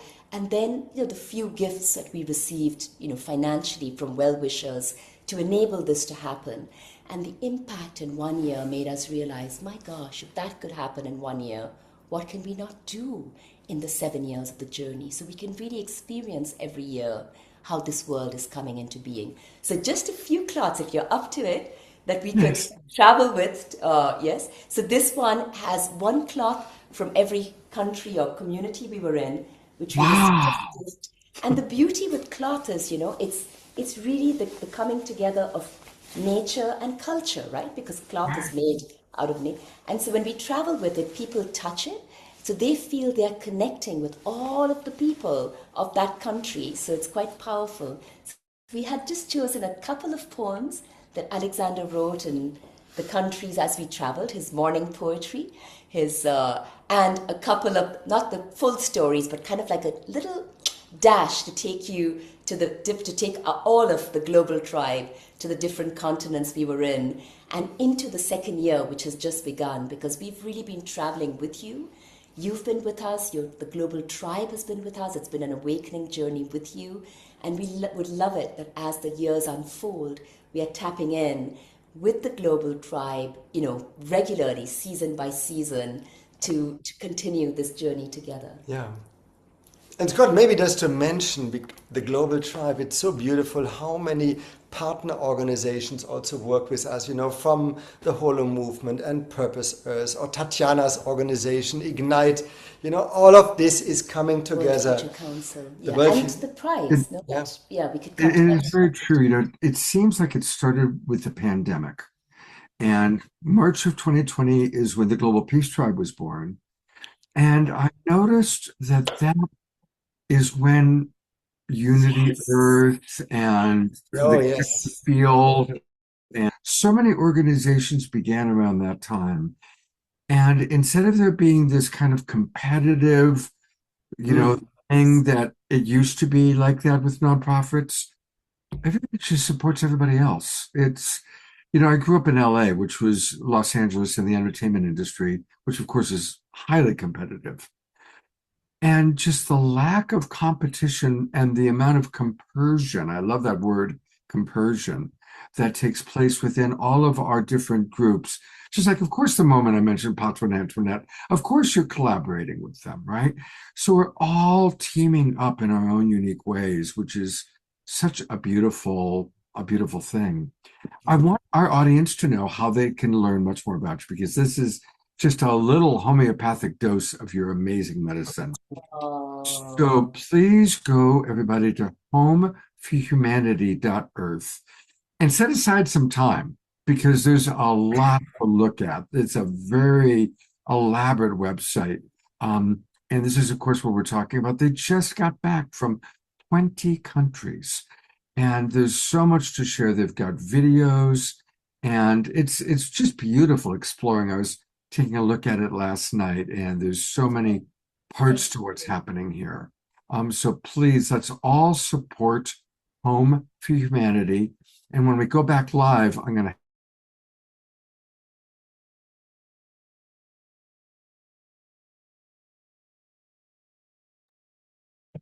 just learned before we came on air, coming to the United States, and they're going to be on the West Coast in March. So we must create time together when you come to the West Coast. We will definitely will. Scott. And do we still have a couple of moments to like literally take you around the earth Sure, and share sure, a couple of stories? Yes, we will do them very, very fast in the next 3 minutes. But we feel that is what we owe the global tribe to travel. Absolutely. We want to see some global Mini tour. Okay, let's go. So in the spirit of gifting, we open this little journey around the planet, our one home, with a poem called Gift. And what if all your soul has ever longed for were already here and now, and here and now, and here and now. Breathe in, breathe out, breathe in, breathe out. The gift was given long ago. Time to unravel what is yours to live. Do not lose patience with yourself, though you have failed 1,000 times. Life longs to play the violin with you, producing tunes of here and now, and here and now. Breathe in, breathe out, until you realize and you are one. Have always been. Breathe in, breathe out. And with that, to Africa. Beautiful, beautiful. Welcome to Africa. We are the youth of Africa, the young women and the young men. And we welcome you to Nakivale refugee settlement. We may be refugees from the war in the Congo, but here our gift is we are transforming our pain and suffering in this refugee camp where we are exiles, homeless, into Nyumba ya Umoja, a home of unity. Nyumba, home, Umoja, unity. Welcome to Nyumba ya Umoja. From Africa to Asia.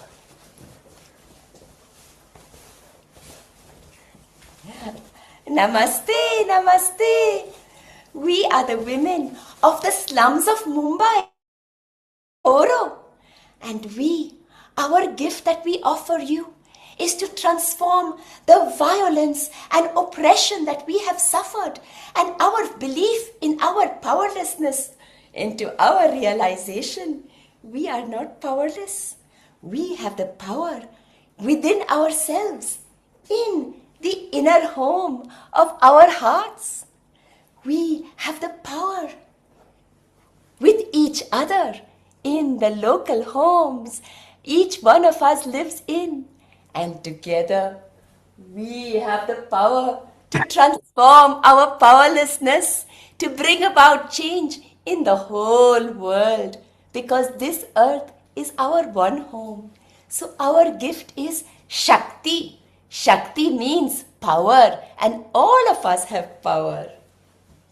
And finally, welcome to the beginning of the Abhyayala. Oh, we are moving to Abhyayala from Asia to Mexico. Welcome to the Americas.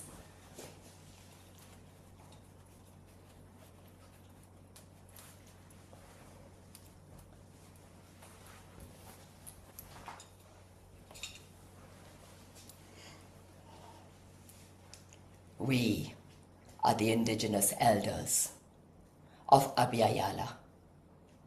And our gift in this time of deep division is to bring back Omeyotel, the great unity under the duality, and the remembrance that we all can live buen vivir, that the important gift of life is to live together in harmony with all of life. Ometeo, and from Abya Yala, we welcome you to the beginning of the second year of the One Home journey to the Philippines.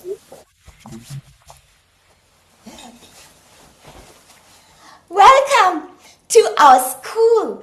We are the children of the Kauswagen Central Elementary School, and we are so proud that now Kauswagen is the first municipality to be named a home for humanity. Our parents lived for 50 years of war, and there was so much poverty and hunger in our land, but now there is peace between our Muslim and our Christian brothers and sisters, and we are planting organic unity gardens for peace here in our school and all over our municipality. And that is how we are going to create a world that is a home for humanity in unity with all life on earth. And that's what we call Kalibutan. Kalibutan is the earth. It means all of life on earth and all of the consciousness that connects us with everyone alive. Thank you. Dear friends, all of these cases were homes for humanity, and we close with another poem that takes us into the second year of the journey, and again it is entitled Gift. And once more, happy birthday, dear Scott. Gift. Yes! And even if I got the message that all life would end tomorrow and the universe would vanish, I would still bake my bread and would reserve some grains for planting futures. How could I possibly abandon life in such a crucial moment, having received the greatest gift of all, falling in love abundantly and madly with existence on every single day? Oh, I love you two so much. I love how theatrical you are, and you're willing, and the way you convey your embodied memory. For example, the Philippine municipality. So you really embody your memory of who you met and then convey it back to us. It's a gift. It is an amazing and rare and unique gift that you have. Really. Thank you, Scott, for letting us share that. And it was just a way to say what you just did a few moments ago, that this for us is really a shared journey. You know, what was very beautiful, the reason we were in the Philippines is, much to our surprise, we were invited to receive a peace prize, and we said we will accept it on condition that you accept that the prize is a collective prize for everyone who's been involved in this journey, who's been involved over the years, who's been involved in this past year, and who will be involved in all the years to come. And they allowed us to do so. So you won't believe it. We went on stage in this magnificent, beautiful ceremony with our earth and with our bag of all the cloths. So we were carrying all the geographies and all the cultures and all the people and all the animals that we had met. And symbolically, we had an empty bag from the Philippines gifted to us by a young social entrepreneur woman who would symbolize the empty bag of all the people and cultures and countries to come. And we received the gift, the prize, in our collective name. And it was an invitation to say, we would love that everyone joins, everyone shares what is their gift to life and how would they like to be connected in this weaving of this journey. And there is a little page which you just shared called Join the Journey, which shows all the different ways people can join. I think it's, It's I'll pull it up right here. Here we go. pull it Right. up, and we would love to hear. Yes, it's, I believe, under Right in the One middle. Home University. Just if you yes, right there. Number it's two. Number 2. Join the journey, and it gives all kinds of ways that people can join by just sharing the story, by sharing their responses, their comments, by sharing their gifts, by hosting us, by becoming their organization, becoming a home for humanity. Or by participating in the events that we do online in each and every country. We call them On-site. Earth Citizens Agoras, on-site and online. So there are many ways, and we are continuing to weave the global tribe all together, Scott. So you, your community, all of us together do have a chance of building a beautiful new sunrise, which is emerging behind your head. And Beautiful. Thank you so much. And I'm going to, of course, send this out to everybody. We're also going to make a separate segment of what we just recorded, and I'll send that to you. And also we'll put it on our playlist. And I love you both so much, and I hope to see you. I will see you. we Good will. luck in We March. will plan it ASAP, very early, so we can, make it live. And dear Scott, happy birthday. birthday. Somewhere in the you- flood of emails you'll receive, there'll be our wishes on Christmas Day, and we'll Well, celebrate with you. Thank you. WhatsApp is a good way. Now that we've got WhatsApp, that, only let's use the WhatsApp. WhatsApp Only that Tatiana WhatsApp. started. Yeah. Me too. Love you guys so much. Love. 70 hugs and more. Aren't they wonderful? I didn't know they were going to do the little theatrical thing. I thought we were kind of wrapping up because it's at 20 minutes. And then when she was hustling so fast to change her costumes and do the different voices and do the different characters from the Philippines or Mexico or wherever it was really, really quite beautiful. So I hope you all enjoyed that. I'd love to see some comments. So, pop into the chat box. So Kat says, very sweet. It was wonderful. Absolutely lovely. Very sweet. Okay, good. It was good for me. I hope it was good for all of you. Well, drum roll, please. We are going to start a new section that I've just kind of dreamed up for the Global Peace Tribe. We've really become a family, or as DR likes to say, a framily. That's a combination of friends and family, framily. And so it would be wonderful for us to get to know all of you a little bit better.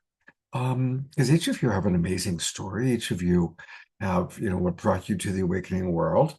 And so Susan Blomquist has volunteered to be our first example of, I'll have to come up with a name for it, but it's kind of like get to know our community better type of a thing. And, but she asked that we pre-record it because she is still shy. And I actually really like that the very first person is Susan, because Susan is someone who's on the shy side. So this is a pre-record I did with her about a week ago. And the first example of hopefully many of get to know our community. And we'll start by getting to know Susan Blomquist.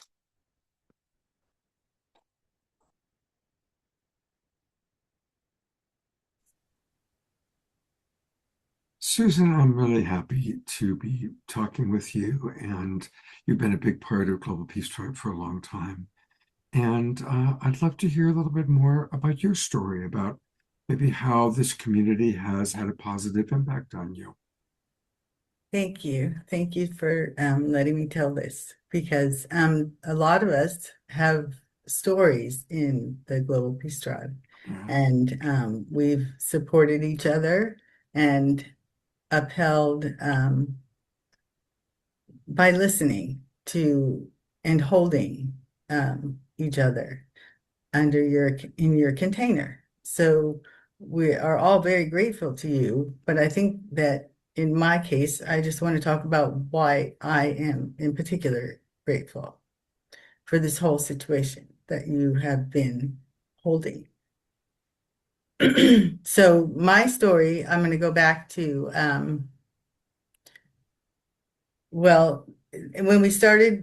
when I got married and we had decided to have children, we decided that I would stay more or less home with the kids until they were old enough to really, do their own lives.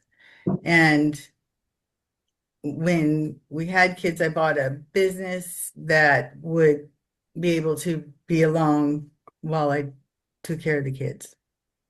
So along they came, and we were doing fine, kind of normal life until about, well, in the beginning, I had to go to the schools and volunteer. So I spent a lot of time in schools with children. And this is in addition to a lot of time I've spent with children because I have a big family. Mhm.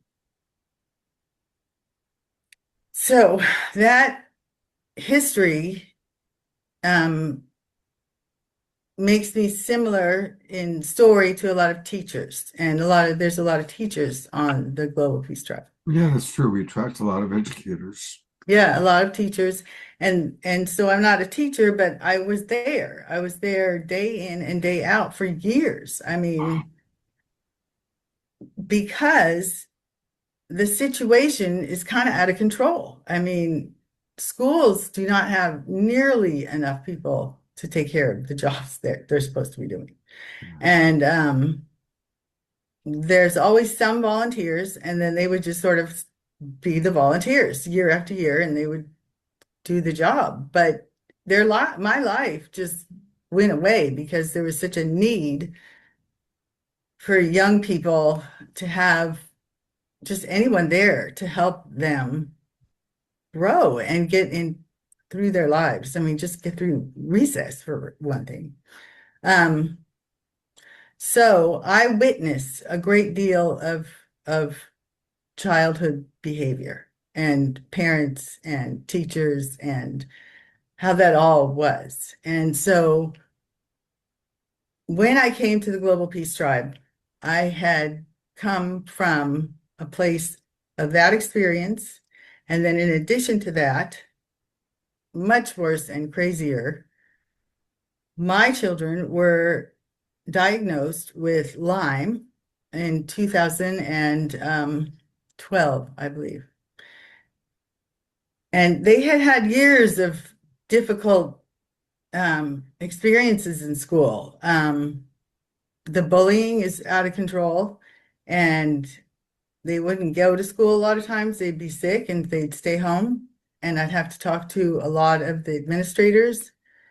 And I have to say this because I've thought about it. If any of them ever hear this, they were very helpful. That being the case, I was threatened. They said,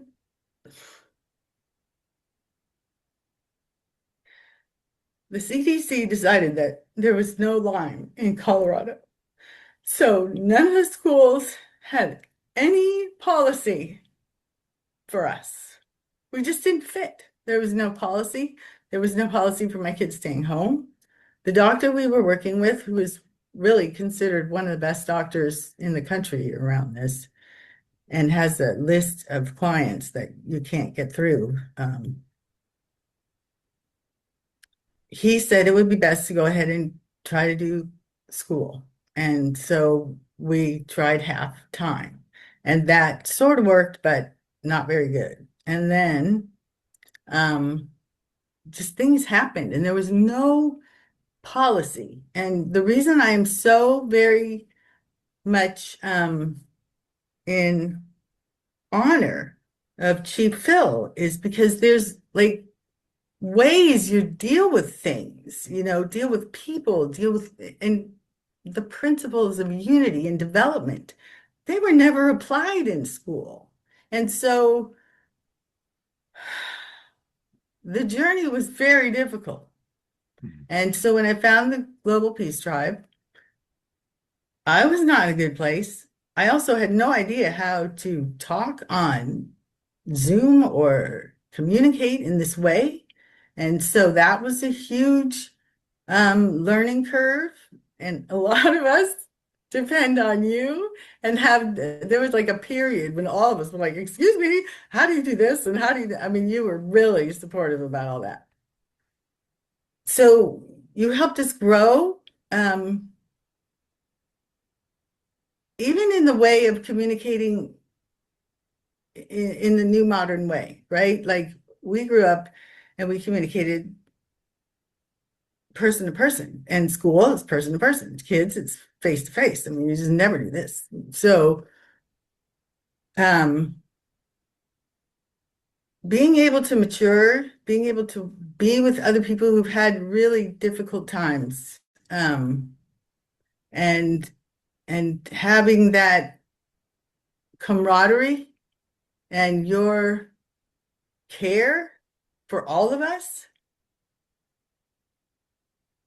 it's made the difference between me being able to function well, and even was able to develop my company through people that I met through your tribe, which is like a spiritual world.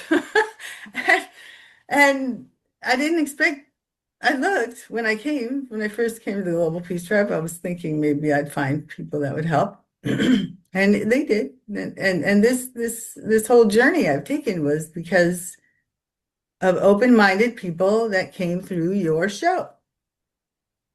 And another thing I wanted to tell people that are working with the Global Peace Tribe is that there's some kind of, with all the spiritual people and the healings and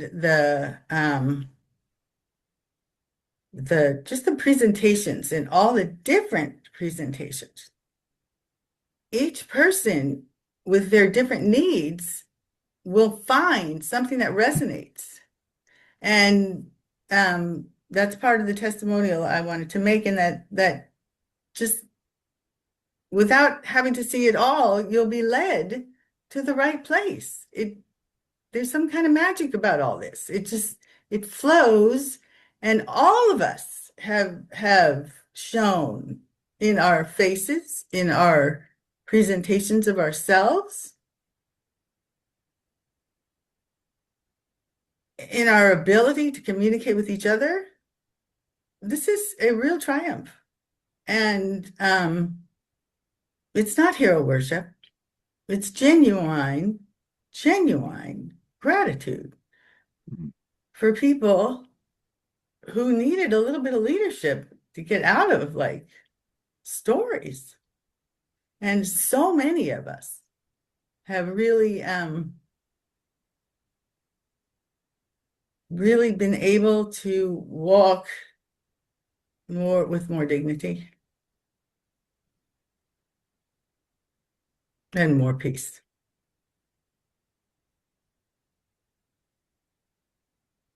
Well, thank you, Susan, for sharing all of that. It touches my heart and is very gratifying, very inspiring. And it's beautiful because you're inspiring me, and the whole purpose of the Awakening World and the Global Peace Tribe is to inspire others, because there's a lot of hard stuff going on in the world. And I really appreciate you represent a part of society that gets forgotten. Women who have dedicated themselves to their children, sometimes dedicated themselves to families or even husbands who don't respect them or appreciate them or take good care of them. And all the contributions you made going to those schools and contributing to those children. And I do believe, when this life is over, we have a panoramic life review and we see the impact that we made on people. And they were children then who you contributed to their life, and they haven't been able to stay in touch with you. They don't know how to reach you. But when this life is over and you're having your panoramic life review, you're going to have a lot of wonderful things of, I remember little Johnny. Oh, I remember that time with Susie. And things that you did, helping them to feel understood, helping them to learn, helping them in wonderful ways that contributed to their lives. So, yeah. There's that line from the Bible, great shall be your reward in heaven. And that's really where I think part of the reward in heaven is when we can see little things that we did, that random acts of kindness, random acts of support that made life more wonderful for people. And I acknowledge you and all the other people watching our show right now who have been part of that kind of silent part of our great country, who've made beautiful contributions. So I'm glad that the Global Peace Tribe and our Awakening World shows have been a source of inspiration for you and support. And it's been beautiful watching your kind of coming out, turning on your camera and dancing and moving. And so it's beautiful. So thank you very much. And I'm going to make this an ongoing, regular thing where members of the Global Peace Tribe can share their story. As we were saying, so yeah, more and more people, I want them. So invitation. If you enjoyed listening to Susan's story and you want to share your story, let me know and we'll do some more of these. And thank you, Susan. Thank you so much.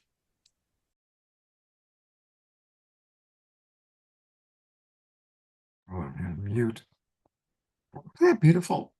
And I'm appreciating a lot of the comments coming into the chat box. And Susan, I know you're here on the show right now, a little bit shy with your camera off. But I definitely would love to do more of these. So if any of you would like to either come on live on camera or like Susan did, do a pre-record and share your story, let me know and we'll make that happen. And if people enjoyed this new segment, let me know. All right. Okay, I am going to turn it over to Diarra and Desiree for our prayer time, and then we'll close out with an Om Shar song. And I am seeing a lot of wonderful comments coming in, by the way. Really, really nice to see. Beautiful. Thank you. And Susan's receiving your responses, which is beautiful. Thank you. All right, it is prayer time. Here is Diarra. And where's her partner? There she is. Thank you, Scott. And thank you, Susan. Oh, that just warmed my heart, and sending you maximum grace for all the things you've been through. And then sending maximum grace to all of the other individuals who have been through things as well. So I'm going to start the prayer today with a nice big breath in through the nose, out through the mouth. Atikira karasirukore sirekete sarakore sirekata sirekata sarakata sarakate surukoto surukata sarakata sar. Isarakate sarakata sar. As we release what no longer serves us, we bring in light. Kurete sarakate sarakate sarakate sarakate surukata. We expand our knowledge. Tukurete karasarakata. We expand our knowing. Tukurete karasarakata karasarakata sar. But we can also grow that light from within. The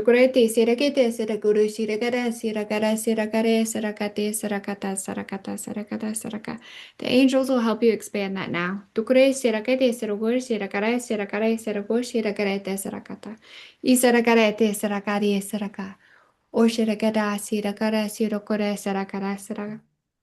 As we get in touch with our true authentic selves, we speak our truth.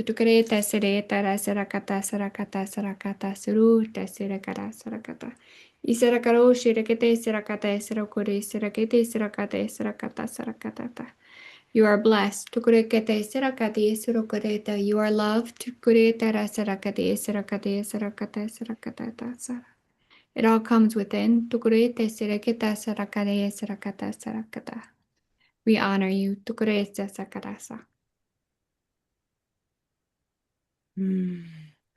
And taking that beautiful energy bestowed upon ourselves and sending that out to all of us who've been touched in one way or another by education, by all those who have their hearts in the right place, that are giving and providing service. We support them as well. So healing in every way for any of the wounds that we may have experienced. And we take this out beyond ourselves again and send this out around the world, healing the discord, the seeming separation, and scooping up this energy that we've been hearing about tonight, tangibly taking that energy and molding it into that love and sending that out. And so breathing in peace, bringing ourselves back into the coherence, back into that oneness, back into the bliss, pushing away anything other than that. And then offering this state of coherence and bliss in the field to all who are ready to receive. And blessing all of us in our tribe, blessing all of us who are stepping out more courageously to be seen, to be heard, to be shown. And we remember that systems are made up of people, and we can pray for the people in the systems that they see the light, they see their own love, and healing, healing, healing for those who've not yet reached that space.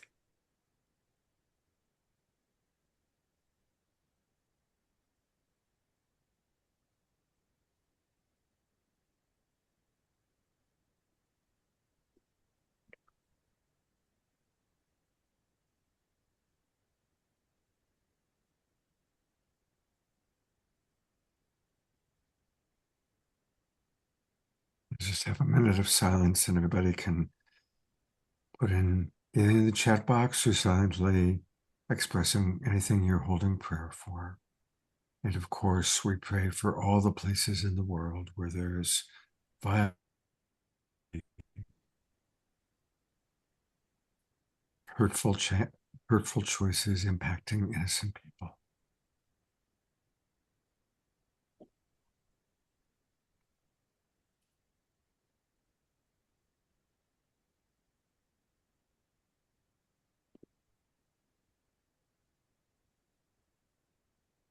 Thank you so much, Desiree. DR, I so appreciate your contributions every week. Thank you, thank you, thank you. And I'm going to flow right into our closing song for the night with our beloved Om Shar. Thank you, beautiful ones. Feel that deeply. And Susan, Ms. Bloomquist, that you rocked, sweetheart. I know it's also a challenge to watch yourself after the fact, but you touched me, so I'm sure that you've touched many folks here. And this is a song we can all sing. I'm going to put it in the chat. Don't unmute, just sing it to yourselves loud. And we've sung it before, but it just felt to be present with us tonight. And there it is in the chat. And here we go.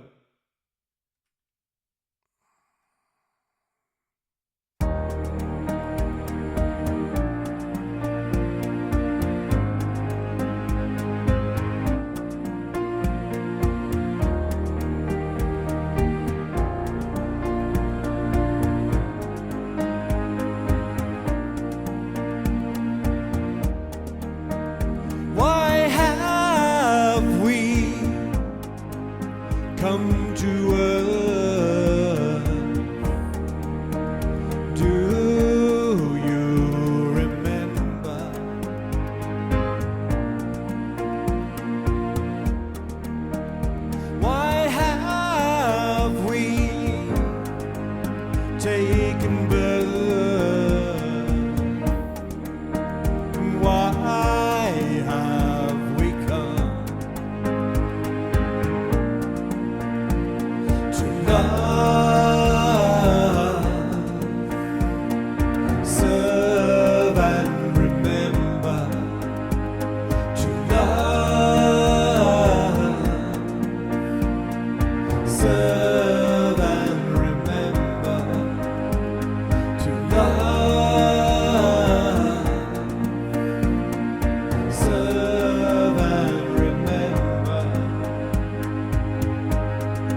serve and remember to love,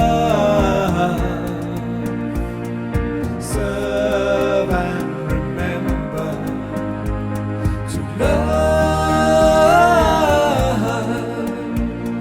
serve and remember. One more time. Why have we come to earth? Do you remember?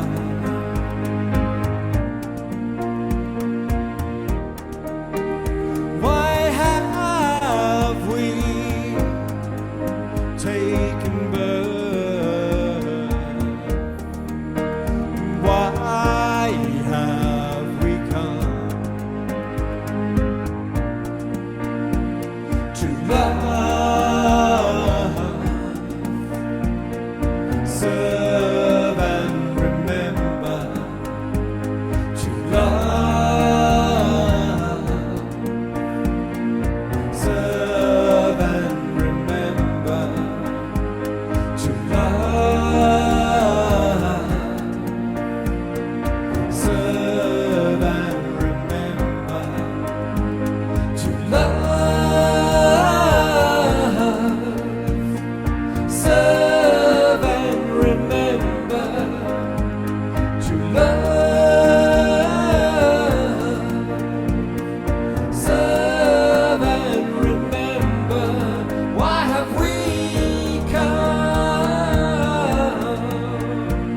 to serve and remember?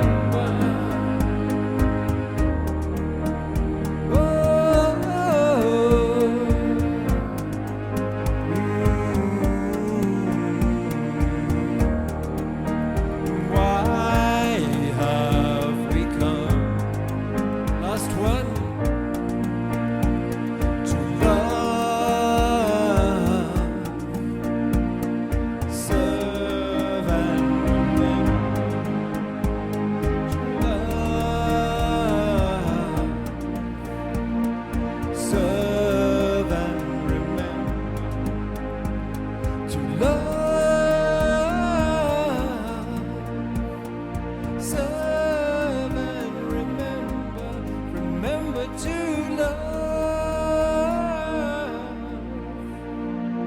serve and remember.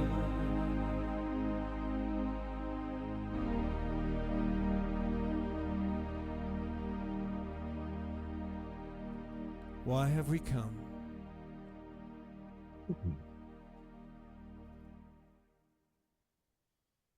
Can everybody feel that?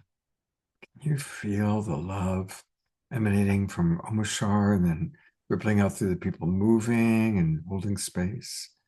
And that is the message. That is it. We are here to love, serve, and remember. Big twinkle for Omoshar. That is magnificent. That's just magnificent. That was very inspired. Well, thank you, bro.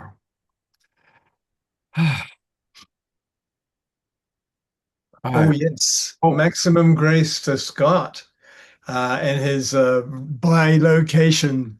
He's back in his old throne, which is his new throne. And I'm just sending maximum grace for this shift because I know on the inside there's always a bit of turmoil. And so thank you for continuing. Do you realize that it was only 10 minutes before our green room meeting that Scott arrived in his new digs, let's say. He jumped out of his car, turned on his computer and said, "I'm ready." The sad truth, the sad part is that I am leaving the Kind Heart Ranch, and it's heartbreaking, honestly. But I'm also really grateful to have a beautiful home here in Tiburon with a lovely community, and my friend Emily is here, and I've got a great space, and Jazzy knows everybody loves Jazzy, so I feel blessed. And sad. It's really both. It's like I go back and forth between the sadness and the gratitude, the sadness and the gratitude. Bittersweet. Yeah. Yeah, and that is how life is, seeing some of the things that people put into the chat box, Carol, and what her relatives are going through. It's amazing. It's well, not even amazing. It's a travesty. And yeah, here we are. We can just hold each other and love and support and just uplift each other and spiral upwards together. Because there was something. What was it earlier? I forget where it was. Someone said that we've spiraled down into as small as we can get into the smallest boxes. There's nowhere else to go except to spiral up again. And as we're spiraling up, all that is not is flecking off from us, and occasionally we get re-embroiled, but we're doing it together. And so thank God, Goddess, for that. Absolutely. Thank you for the acknowledgement. Thank you, a couple brother. of other things I do want to share. I almost forgot. It's for those of you watching on Facebook and YouTube, come join us. Come join the Global Peace Tribe. We've just started a brand new season. And our new season is every Wednesday and every Saturday night. And we do special shows, including this Sunday. We're going to have a Sacred Sunday show. But please register for the new season. Go to globalpeacetribe.com and then just click register for the new season. And that'll take you to our registration page. It really will if you do it. I can't because it's some weird thing, but if you click that, it will take you to the registration page. And join us. We want you to be part of this amazing family. It really is a remarkable group of people. And then I always like to share with people what's coming up. And on Saturday night, it is another Soul Search night. And I'm actually going to be going to Rohnert Park. There's a Soul Search Enlightenment Expo happening in Rohnert Park. And so it's going to be, Rohnert Park is in the Bay Area. So any of you that are in the Bay Area, definitely come. It's Saturday. I'll get there sometime Saturday afternoon. And I'll be doing my Awakening World show from the hotel. Where the expo is happening. And we've got great guests. Anthony and Renee, probably the ones that you all know the most. Barbara Tintori will be my co-host. And so that's what's happening on Saturday night. And then, if at all possible, come to Rohnert Park back on Sunday, because union between a man and a woman. Now, some of you may know that I was originally going to do this with Eden, and then Eden got a really good gig this weekend. And I'm very grateful that I was able to call Katrina, who's co-founder of the Love Coach Academy with me and my longtime friend of 20 years. And she's going to pinch hit for Eden. And Katrina is just as fascinating and is brilliant. So anyway, of course, for those of you that can't make it to Rohnert Park, please join us. I will put the link to the Zoom room into the chat box in a moment. And of course, we will, I'll send out an email to all of our subscribers. So it's going to be Sunday at 12 noon Pacific time. So put that on your calendars, Sunday at 12 noon Pacific time.